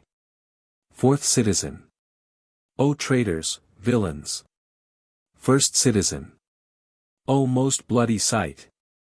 Second citizen. We will be revenged. Citizens. Revenge, about, seek, burn, fire, kill, slay, let not a traitor live. Antony. Stay, countrymen. First citizen. Peace there. Hear the noble Antony. Second citizen. We'll hear him, we'll follow him, we'll die with him. Antony. Good friends, sweet friends, let me not stir you up to such a sudden flood of mutiny. They that have done this deed are honorable. What private griefs they have, alas, I know not. That made them do it. They're wise and honorable. And will, no doubt, with reasons answer you. I come not, friends, to steal away your hearts. I am no orator, as Brutus is. But, as you know me all, a plain blunt man. That love my friend, and that they know full well. That gave me public leave to speak of him. For I have neither wit, nor words, nor worth. Action, nor utterance, nor the power of speech. To stir men's blood. I only speak right on. I tell you that which you yourselves do know. Show you sweet Caesar's wounds, poor dumb mouths. And bid them speak for me. But were I Brutus, and Brutus Antony, there were an Antony, would ruffle up your spirits, and put a tongue in every wound of Caesar, that should move the stones of Rome to rise and mutiny. Citizens. We'll mutiny. First citizen. We'll burn the house of Brutus. Third citizen. Away, then. Come, seek the conspirators. Antony. Yet hear me, countrymen, yet hear me speak. Citizens. Peace, ho. Hear Antony, most noble Antony. Antony. Why, friends, you go to do you know not what. Wherein hath Caesar thus deserved your loves? Alas, you know not, I must tell you then. You have forgot the will I told you of. Citizens. Most true, the will, let's stay, and hear the will. Antony. Here is the will, and under Caesar's seal. To every Roman citizen he gives. To every several man, 75 drachmas. Second citizen. Most noble Caesar. Will revenge his death. Third citizen. O, royal Caesar. Antony. Hear me with patience. Citizens. Peace, ho. Antony. Moreover, he hath left you all his walks. His private arbors, and new planted orchards.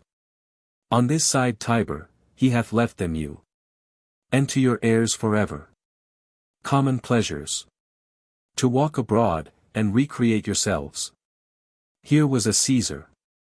When comes such another? First citizen. Never, never. Come, away, away. We'll burn his body in the holy place. And with the brands fire the traitors' houses. Take up the body. Second citizen.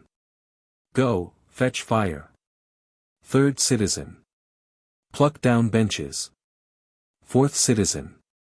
Pluck down forms, windows, anything. Exeunt citizens, with the body. Antony. Now let it work. Mischief, thou art afoot. Take thou what course thou wilt. Enter a servant. How now, fellow? Servant. Sir, Octavius is already come to Rome. Antony. Where is he? Servant. He and Lepidus are at Caesar's house. Antony. And thither will I straight to visit him. He comes upon a wish. Fortune is merry. And in this mood will give us anything. Servant. I heard him say Brutus and Cassius are rid like madmen through the gates of Rome. Antony. Belike they had some notice of the people. How I had moved them. Bring me to Octavius. Exeunt. Scene 3. The same. A street. Enter Cinna, the poet, and after him the citizens. Cinna.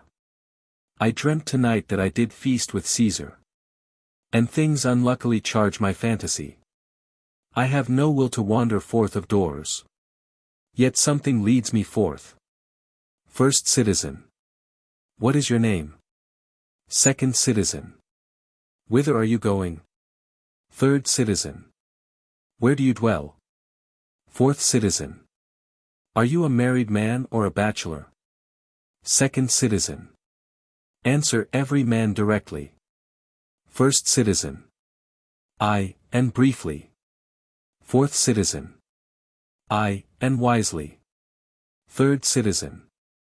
I, and truly, you were best. Cinna. What is my name? Whither am I going? Where do I dwell? Am I a married man or a bachelor?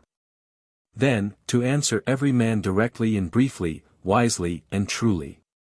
Wisely I say I am a bachelor. Second citizen. That's as much as to say they are fools that marry, you'll bear me a bang for that, I fear. Proceed, directly. Cinna. Directly, I am going to Caesar's funeral. First citizen. As a friend, or an enemy? Cinna. As a friend. Second citizen. That matter is answered directly. Fourth citizen. For your dwelling, briefly. Cinna. Briefly, I dwell by the Capitol. Third citizen. Your name, sir, truly. Cinna. Truly, my name is Cinna. First citizen. Tear him to pieces. He's a conspirator. Cinna. I am Cinna the poet, I am Cinna the poet. Fourth citizen. Tear him for his bad verses, tear him for his bad verses. Cinna. I am not Cinna the conspirator. Fourth citizen. It is no matter, his name's Cinna. Pluck but his name out of his heart, and turn him going. Third citizen. Tear him, tear him. Come, brands, ho! Firebrands. To Brutus, to Cassius, burn all. Some to Decius' house, and some to Casca's, some to Ligarius. Away, go. Exeunt. Act 4. Scene I, Rome. A room in Antony's house. Enter Antony, Octavius and Lepidus, seated at a table. Antony. These many then shall die, their names are pricked. Octavius. Your brother too must die, consent you, Lepidus? Lepidus. I do consent. Octavius. Prick him down, Antony. Lepidus. Upon condition Publius shall not live. Who is your sister's son, Mark Antony? Antony. He shall not live, look, with a spot I damn him. But, Lepidus, go you to Caesar's house. Fetch the will hither, and we shall determine how to cut off some charge in legacies. Lepidus. What, shall I find you here? Octavius. Or here, or at the Capitol. Exit Lepidus. Antony. This is a slight unmeritable man. Meet to be sent on errands. Is it fit? The threefold world divided, he should stand. One of the three to share it. Octavius. So you thought him. And took his voice who should be pricked to die. In our black sentence and proscription. Antony. Octavius, I have seen more days than you. And though we lay these honors on this man, to ease ourselves of divers slanderous loads, he shall but bear them as the ass bears gold. To groan and sweat under the business. Either led or driven, as we point the way. And having brought our treasure where we will, then take we down his load, and turn him off. Like to the empty ass, to shake his ears. And graze in commons. Octavius. You may do your will. But he's a tried and valiant soldier. Antony. So is my horse, Octavius, and for that I do appoint him store of provender. It is a creature that I teach to fight, to wind, to stop, to run directly on. His corporal motion governed by my spirit. And, in some taste, is Lepidus but so. He must be taught, and trained, and bid go forth. A barren-spirited fellow, one that feeds on objects, arts, and imitations, which, out of use and stalled by other men, begin his fashion. Do not talk of him, but as a property. And now, Octavius, listen great things. Brutus and Cassius are levying powers, we must straight make head. Therefore let our alliance be combined. Our best friends made, our means stretched. And let us presently go sit in council. How covert matters may be best disclosed, and open perils surest answered. Octavius. Let us do so, for we are at the stake. And bade about with many enemies. And some that smile have in their hearts, I fear, millions of mischiefs. Exeunt. Scene 2. Before Brutus' tent, in the camp. Near Sardis. Drum. Enter Brutus, Lucilius, Titinius and soldiers, Pindarus meeting them, Lucius at some distance. Brutus. Stand, ho. Lucilius. Give the word, ho. And stand. Brutus. What now, Lucilius? Is Cassius near? Lucilius. He is at hand, and Pindarus is come to do you salutation from his master. Pindarus gives a letter to Brutus. Brutus. He greets me well. Your master, Pindarus, in his own change, or by ill officers, hath given me some worthy cause to wish things done, undone, but, if he be at hand, I shall be satisfied. Pindarus. I do not doubt, but that my noble master will appear, such as he is, full of regard and honor. Brutus. He is not doubted. A word, Lucilius. How he received you, let me be resolved. Lucilius. With courtesy and with respect enough, but not with such familiar instances, nor with such free and friendly conference, as he hath used of old. Brutus. Thou hast described a hot friend cooling. Ever note, Lucilius, when love begins to sicken and decay, it useth an enforced ceremony. There are no tricks in plain and simple faith, but hollow men, like horses hot at hand, make gallant show and promise of their mettle. Low march within. But when they should endure the bloody spur, they fall their crests, and like deceitful jades, sink in the trial. Comes his army on. Lucilius. They meant this night in Sardis to be quartered. The greater part, the horse in general, are come with Cassius. Enter Cassius and soldiers. Brutus. Hark! He is arrived. March gently on to meet him. Cassius. Stand, ho. Brutus. Stand, ho. Speak the word along. First soldier. Stand. Second soldier. Stand. Third soldier.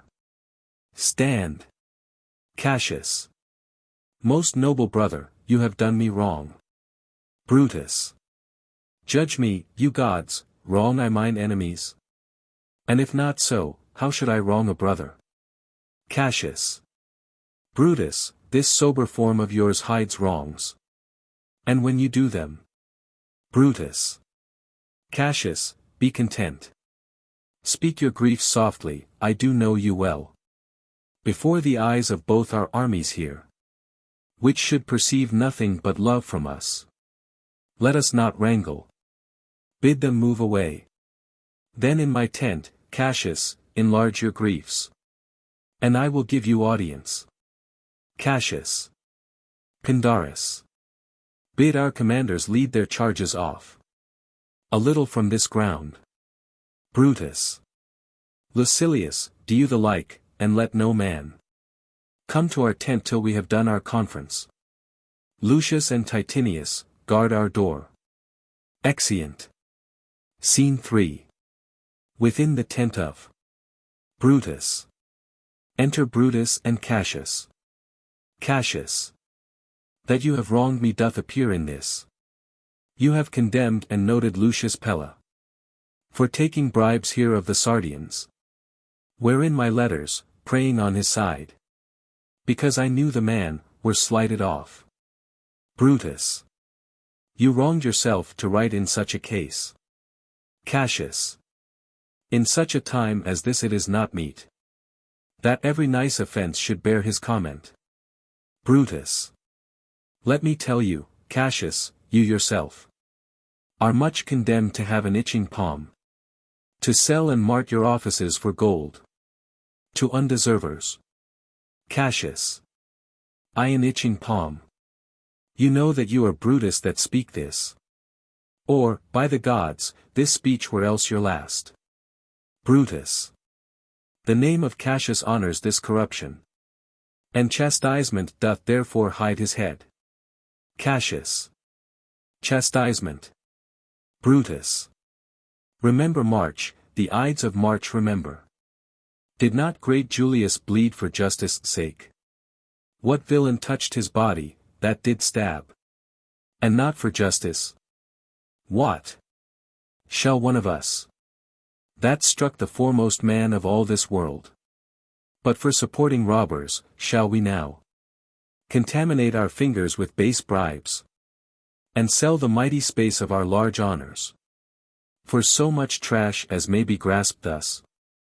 I had rather be a dog, and bay the moon, than such a Roman.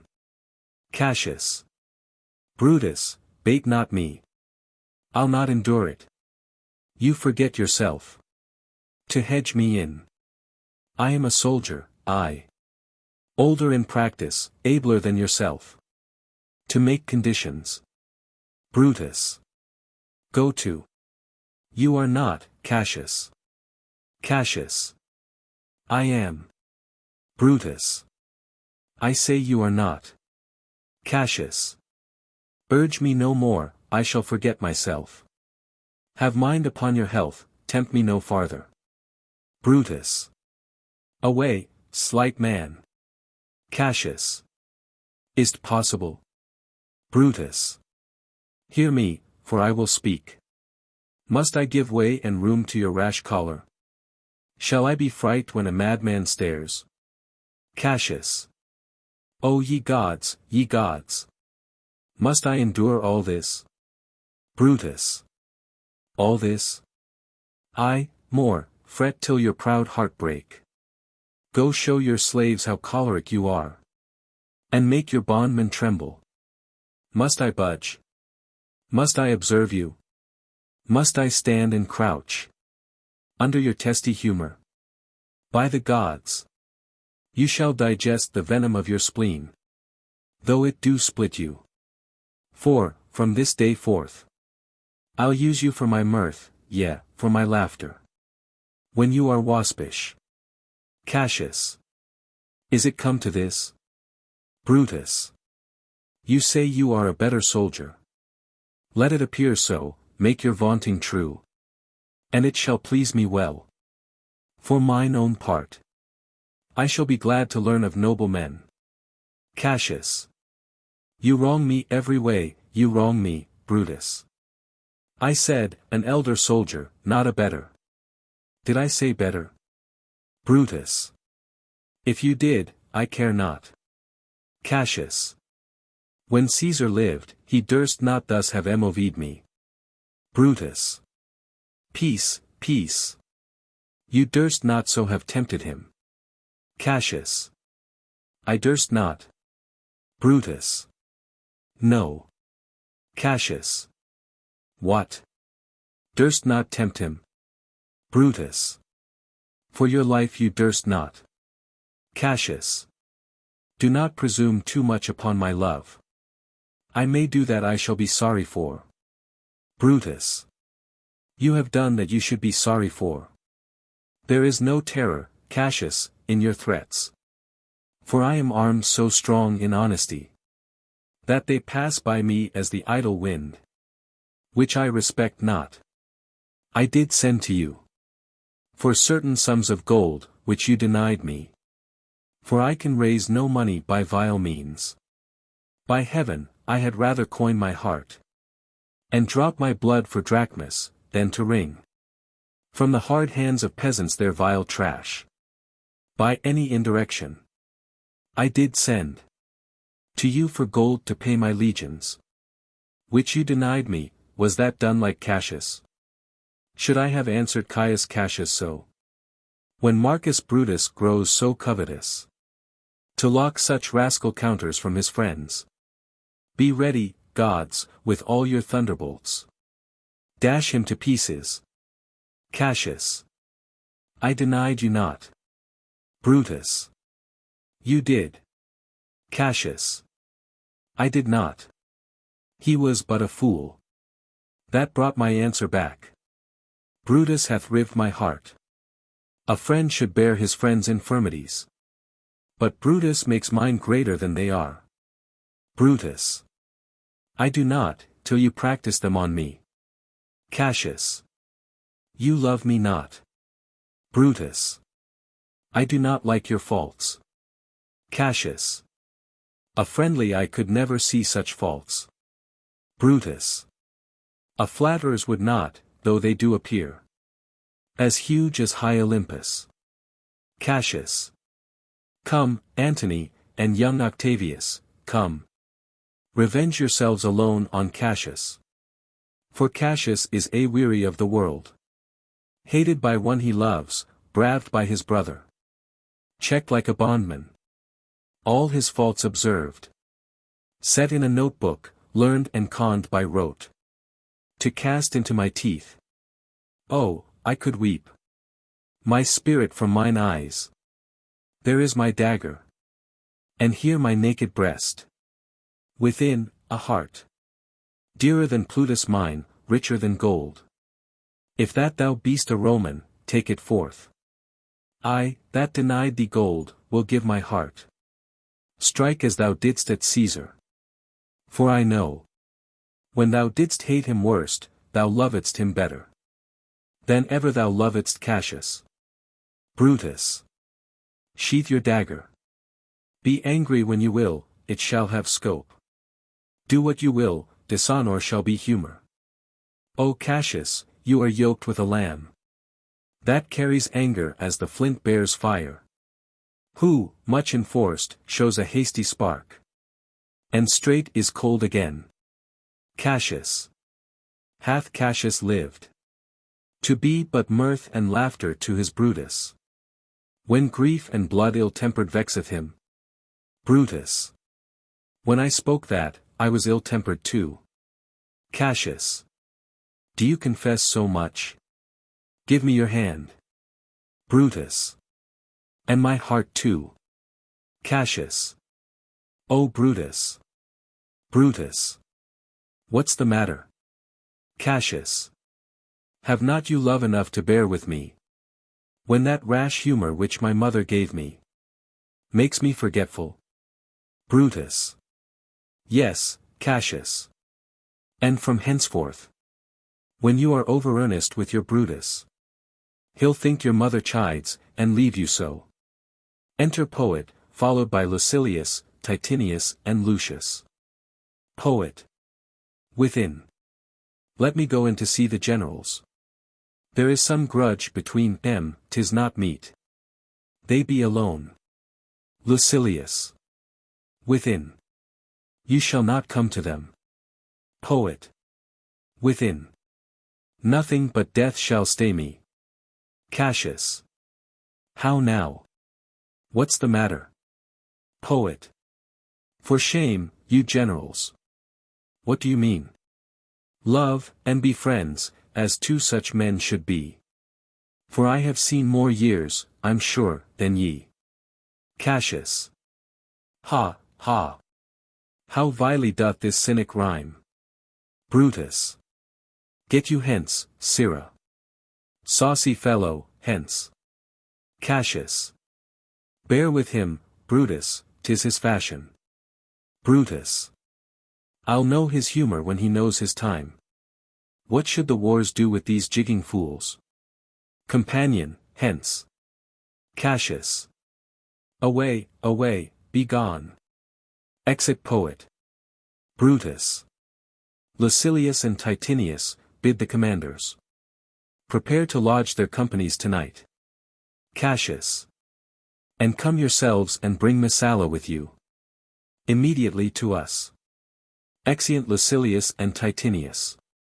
Brutus. Lucius, a bowl of wine. Exit Lucius. Cassius. I did not think you could have been so angry. Brutus. O Cassius, I am sick of many griefs. Cassius. Of your philosophy you make no use. If you give place to accidental evils. Brutus. No man bears sorrow better. Portia is dead. Cassius. Ha. Portia. Brutus. She is dead. Cassius. How scapt I killing, when I crossed you so? O insupportable and touching loss! Upon what sickness? Brutus. Impatient of my absence. And grief that young Octavius with Mark Antony have made themselves so strong, for with her death that tidings came. With this she fell distract. And, her attendants absent, swallowed fire. Cassius. And died so? Brutus. Even so. Cassius. O ye immortal gods! Enter Lucius, with wine and a taper. Brutus. Speak no more of her. Give me a bowl of wine.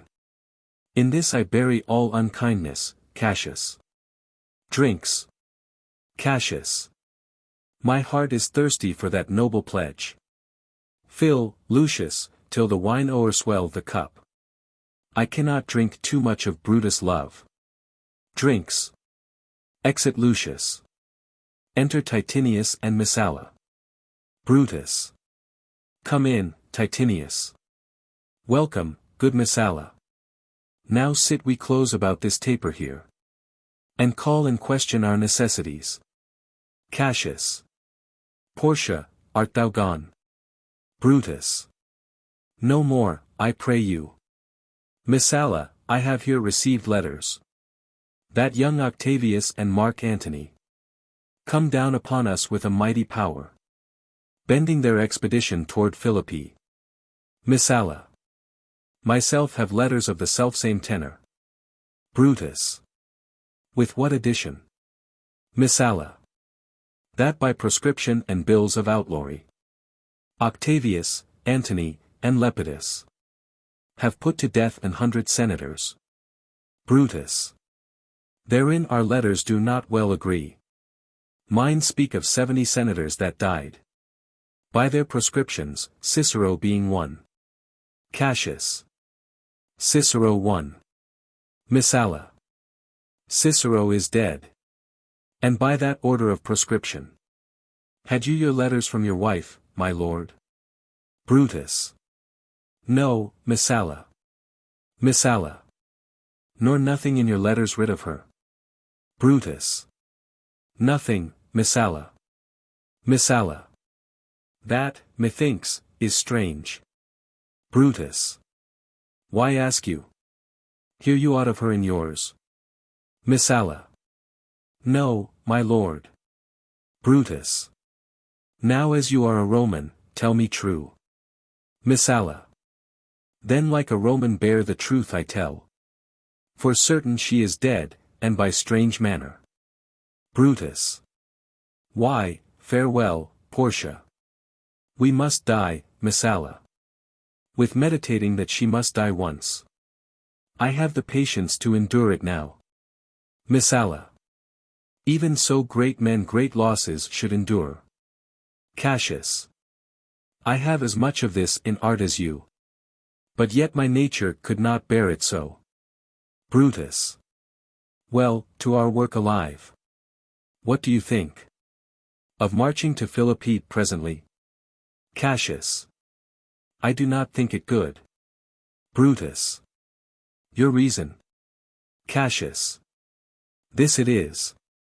'Tis better that the enemy seek us. So shall he waste his means, weary his soldiers. Doing himself offence, whilst we, lying still, are full of rest, defence, and nimbleness. Brutus. Good reasons must of force give place to better.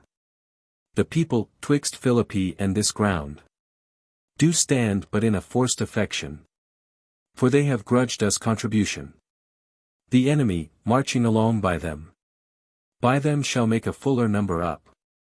Come on refreshed, new added, and encouraged. From which advantage shall we cut him off? If at Philippi we do face him there. These people at our back. Cassius. Hear me, good brother. Brutus. Under your pardon. You must note besides, that we have tried the utmost of our friends. Our legions are brimful, our cause is ripe. The enemy increaseth every day. We, at the height, are ready to decline. There is a tide in the affairs of men, which, taken at the flood, leads on to fortune. Omitted, all the voyage of their life is bound in shallows and in miseries. On such a full sea are we now afloat. And we must take the current when it serves, or lose our ventures. Cassius. Then, with your will, go on. We'll along ourselves, and meet them at Philippi. Brutus.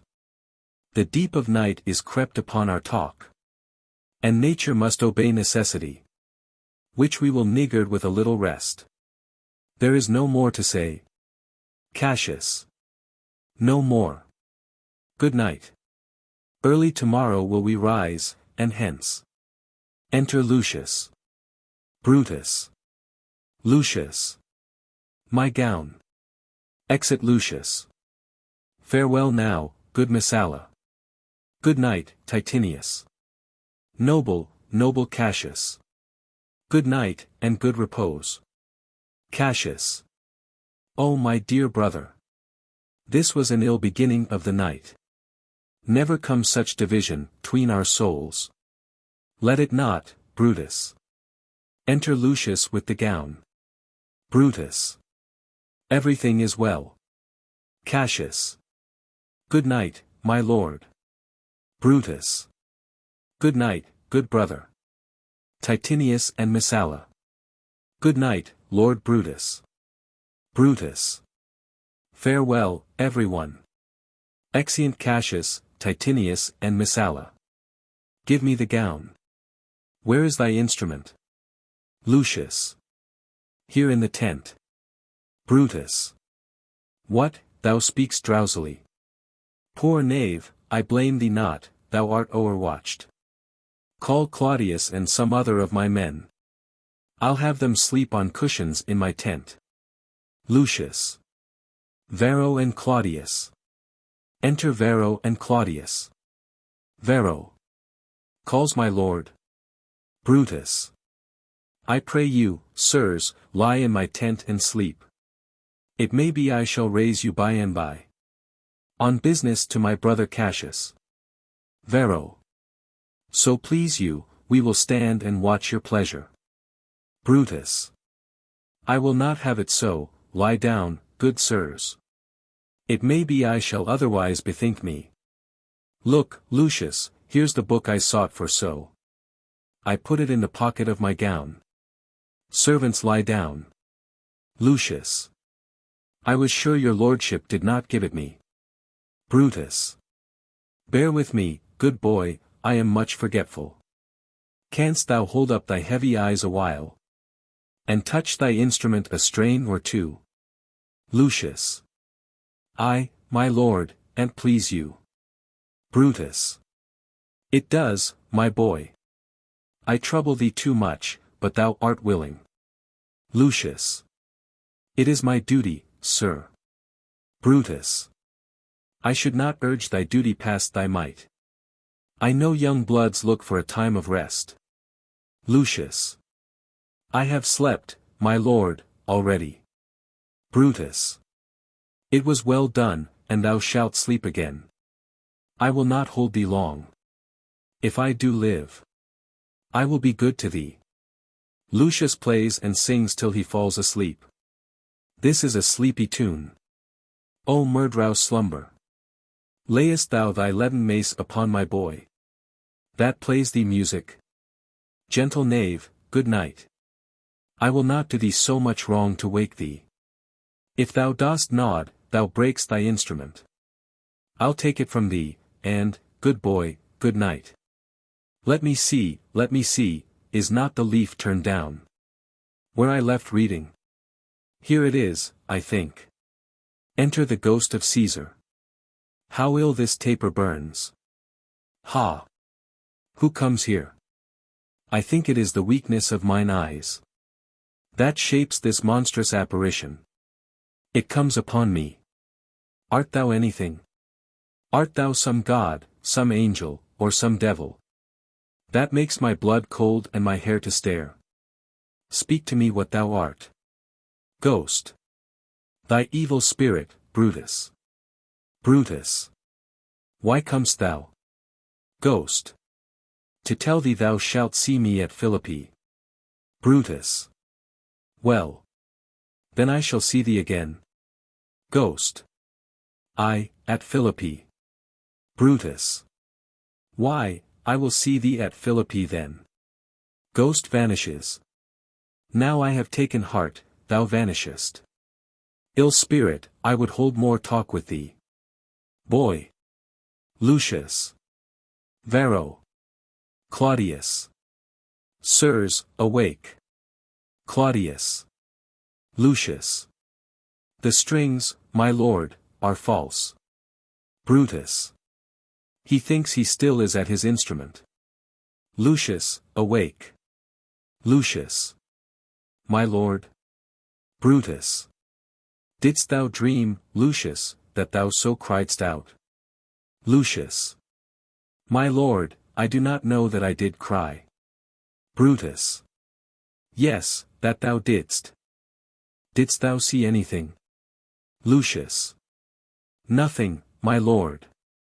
Brutus. Sleep again, Lucius. Sirrah Claudius. Fellow thou, awake. Varro. My lord. Claudius. My lord. Brutus. Why did you so cry out, sirs, in your sleep? Varro. Claudius. Did we, my lord? Brutus. I. Saw you anything? Varro. No, my lord, I saw nothing. Claudius. Nor I, my lord. Brutus. Go and commend me to my brother Cassius. Bid him set on his powers betimes before. And we will follow. Varro. Claudius. It shall be done, my lord. Exeunt. Act V. Scene I. The plains of Philippi. Enter Octavius, Antony, and their army. Octavius. Now, Antony, our hopes are answered. You said the enemy would not come down, but keep the hills and upper regions. It proves not so, their battles are at hand. They mean to warn us at Philippi here. Answering before we do demand of them. Antony. Tut, I am in their bosoms, and I know. Wherefore they do it. They could be content to visit other places, and come down. With fearful bravery, thinking by this face. To fasten in our thoughts that they have courage. But 'tis not so. Enter a messenger. Messenger. Prepare you, generals. The enemy comes on in gallant show. Their bloody sign of battle is hung out. And something to be done immediately. Antony. Octavius, lead your battle softly on. Upon the left hand of the even field. Octavius. Upon the right hand keep thou the left. Antony. Why do you cross me in this exigent? Octavius. I do not cross you, but I will do so. March. Drum. Enter Brutus, Cassius and their army, Lucilius, Titinius, Messala and others. Brutus. They stand, and would have parley. Cassius. Stand fast, Titinius, we must out and talk. Octavius. Mark Antony, shall we give sign of battle? Antony. No, Caesar, we will answer on their charge. Make forth, the generals would have some words. Octavius. Stir not until the signal. Brutus. Words before blows, is it so, countrymen? Octavius. Not that we love words better, as you do. Brutus. Good words are better than bad strokes, Octavius. Antony. In your bad strokes, Brutus, you give good words. Witness the hole you made in Caesar's heart. Crying, long live. Hail, Caesar. Cassius. Antony. The posture of your blows are yet unknown. But for your words, they rob the Hybla bees. And leave them honeyless. Antony. Not stingless too. Brutus. Oh yes, and soundless too. For you have stolen their buzzing, Antony. And very wisely threat before you sting. Antony. Villains, you did not so when your vile daggers hacked one another in the sides of Caesar. You showed your teeth like apes, and fawned like hounds. And bowed like bondmen, kissing Caesar's feet. Whilst damned Casca, like a cur, behind, struck Caesar on the neck. O you flatterers! Cassius. Flatterers. Now, Brutus, thank yourself. This tongue had not offended so today. If Cassius might have arguelled. Octavius. Come, come, the cause. If arguing makes us sweat, the proof of it will turn to redder drops. Look, I draw a sword against conspirators. When think you that the sword goes up again? Never, till Caesar's 33 wounds be well avenged. Or till another Caesar have added slaughter to the sword of traitors. Brutus. Caesar, thou canst not die by traitors' hands, unless thou bringst them with thee. Octavius. So I hope. I was not born to die on Brutus' sword. Brutus. Oh, if thou wert the noblest of thy strain. Young man, thou couldst not die more honorable. Cassius. A peevish schoolboy, worthless of such honor. Joined with a masker and a reveller. Antony. Old Cassius still. Octavius. Come, Antony, away. Defiance, traitors, hurl we in your teeth. If you dare fight today, come to the field. If not, when you have stomachs. Exeunt Octavius, Antony, and their army. Cassius. Why now, blow wind, swell billow, and swim bark. The storm is up, and all is on the hazard. Brutus. Ho, Lucilius. Hark, a word with you. Lucilius. My lord. Brutus and Lucilius talk apart. Cassius. Messala. Messala. What says my general? Cassius. Messala. This is my birthday. As this very day was Cassius born. Give me thy hand, Messala. Be thou my witness that against my will, as Pompey was, am I compelled to set upon one battle all our liberties. You know that I held Epicurus strong, and his opinion. Now I change my mind, and partly credit things that do presage. Coming from Sardis, on our former ensign, 2 mighty eagles fell, and there they perched, gorging and feeding from our soldiers' hands, who to Philippi here consorted us. This morning are they fled away and gone, and in their steads do ravens, crows, and kites fly o'er our heads, and downward look on us.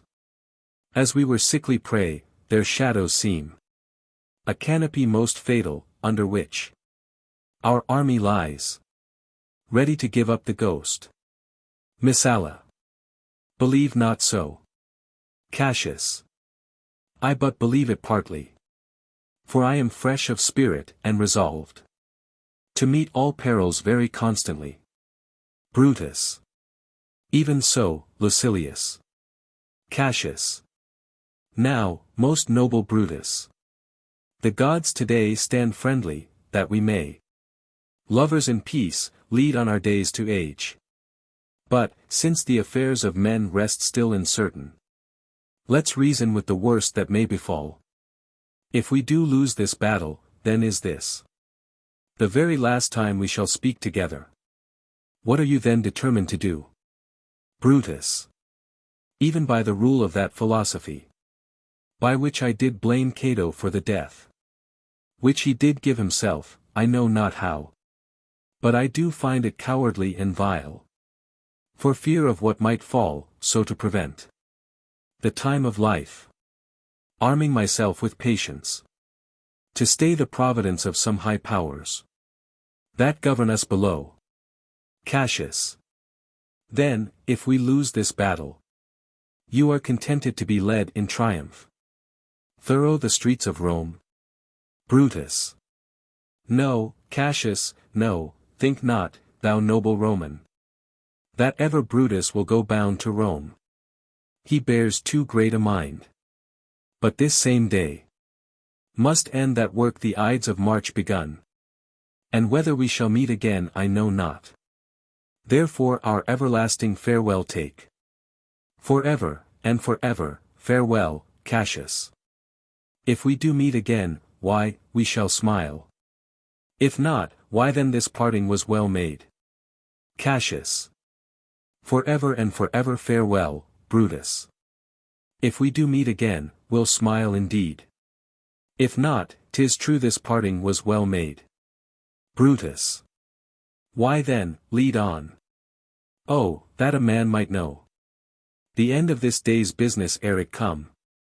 But it sufficeth that the day will end, and then the end is known. Come, ho! Away! Exeunt. Scene 2. The same. The field of battle. Alarum. Enter Brutus and Messala. Brutus.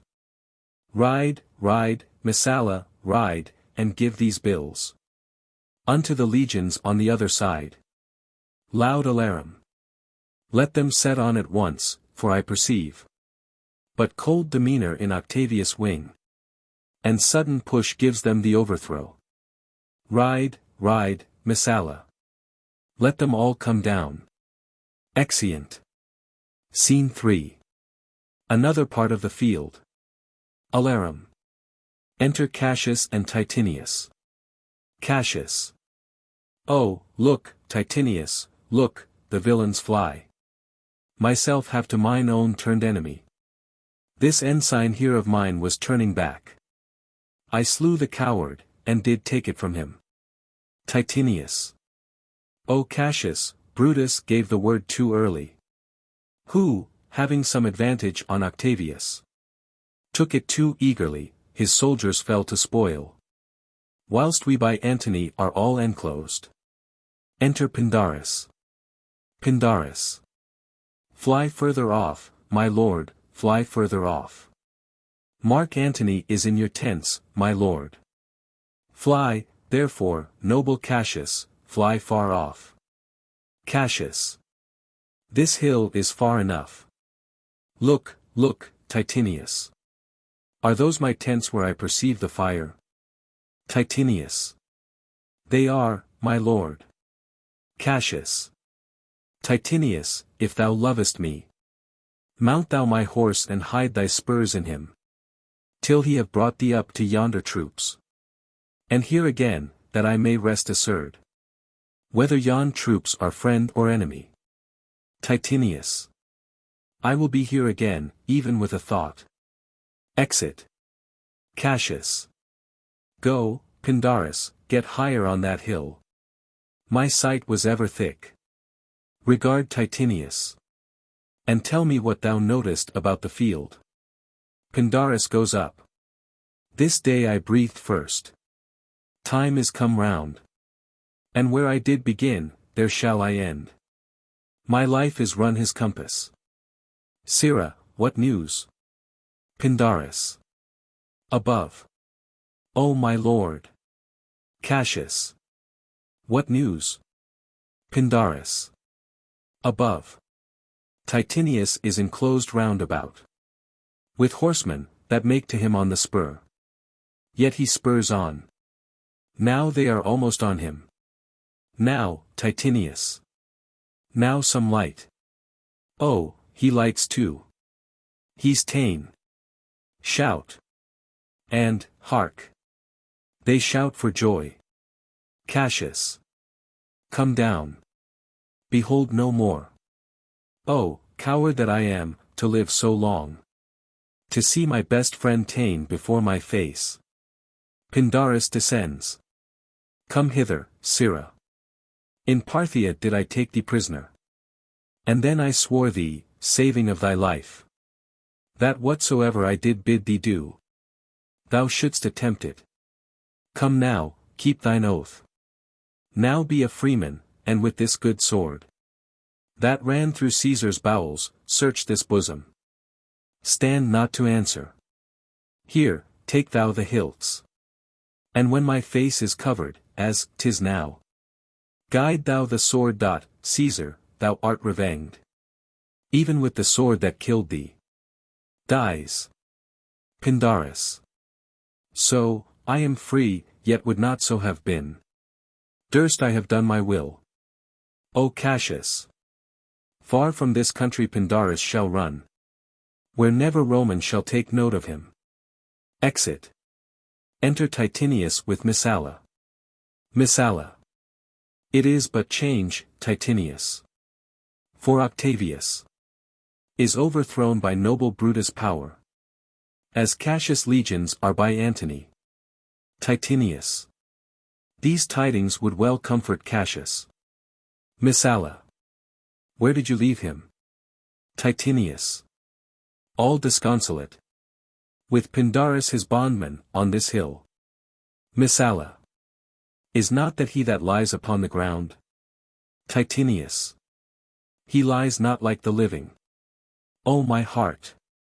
Messala. Is not that he? Titinius. No, this was he, Messala.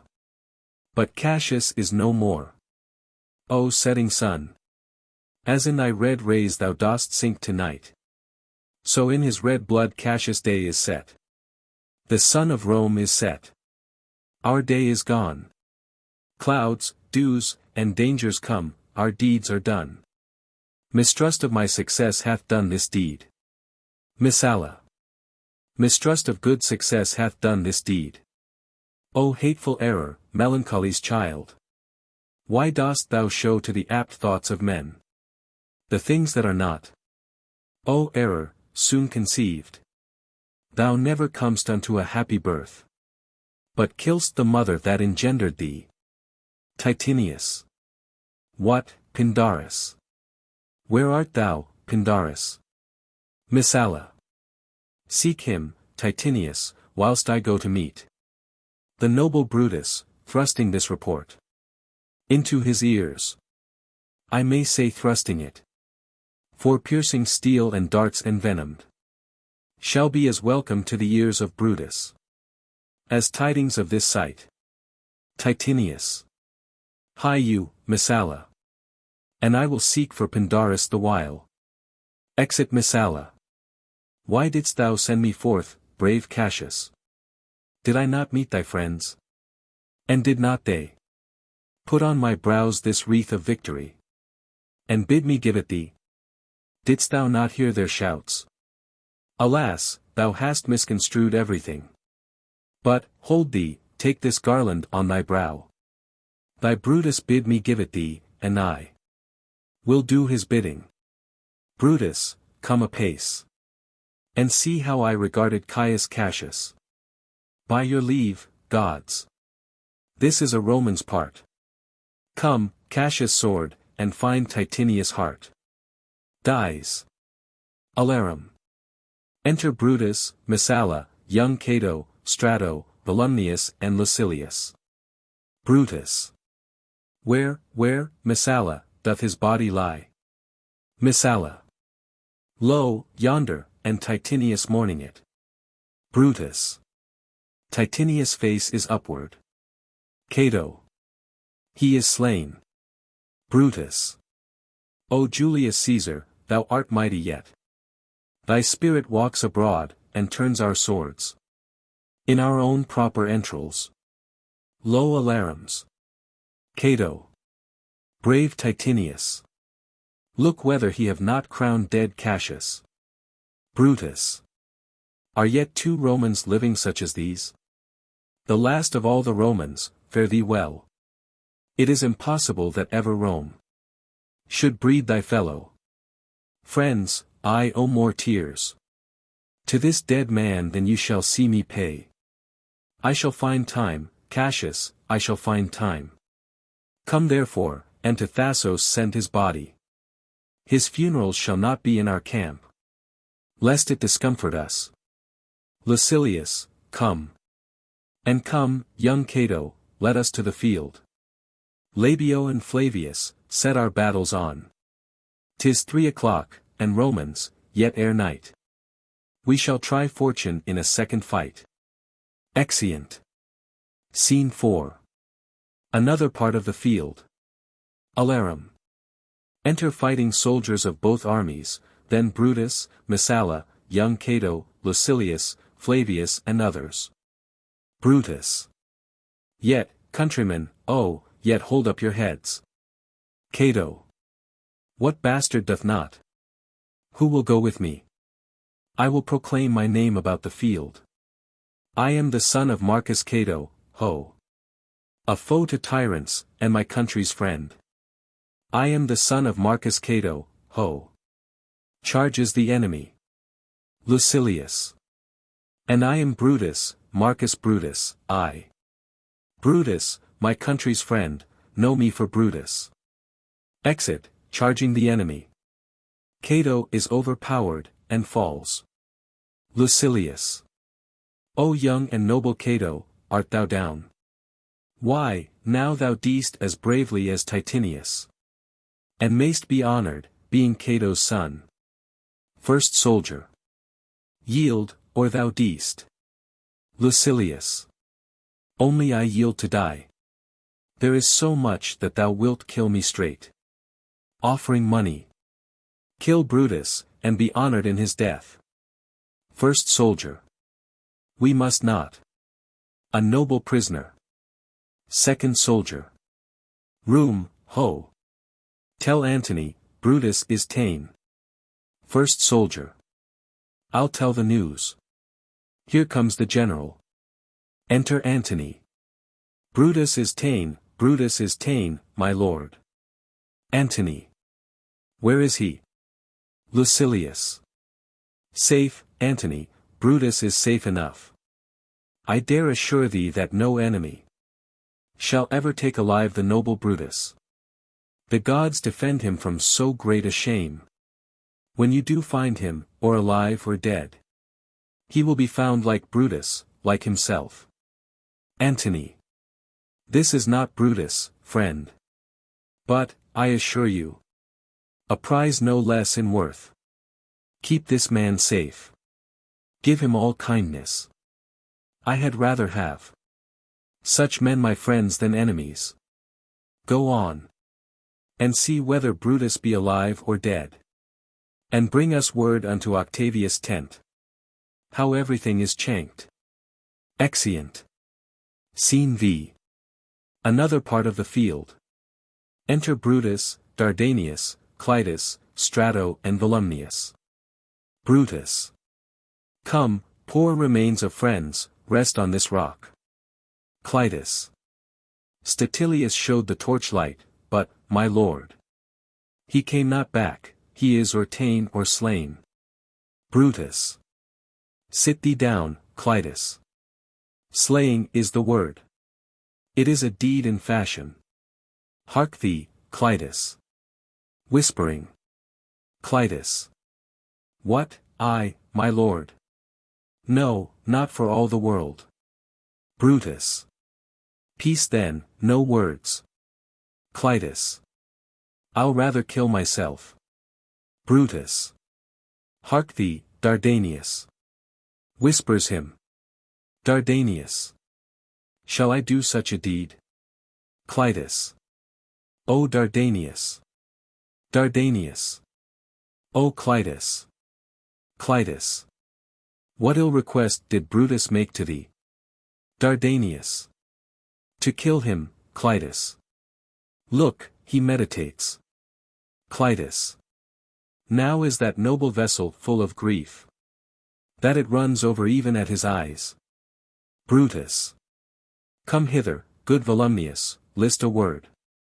Volumnius. What says my lord? Brutus. Why, this, Volumnius. The ghost of Caesar hath appeared to me. Several times by night, at Sardis once. And this last night here in Philippi fields. I know my hour is come.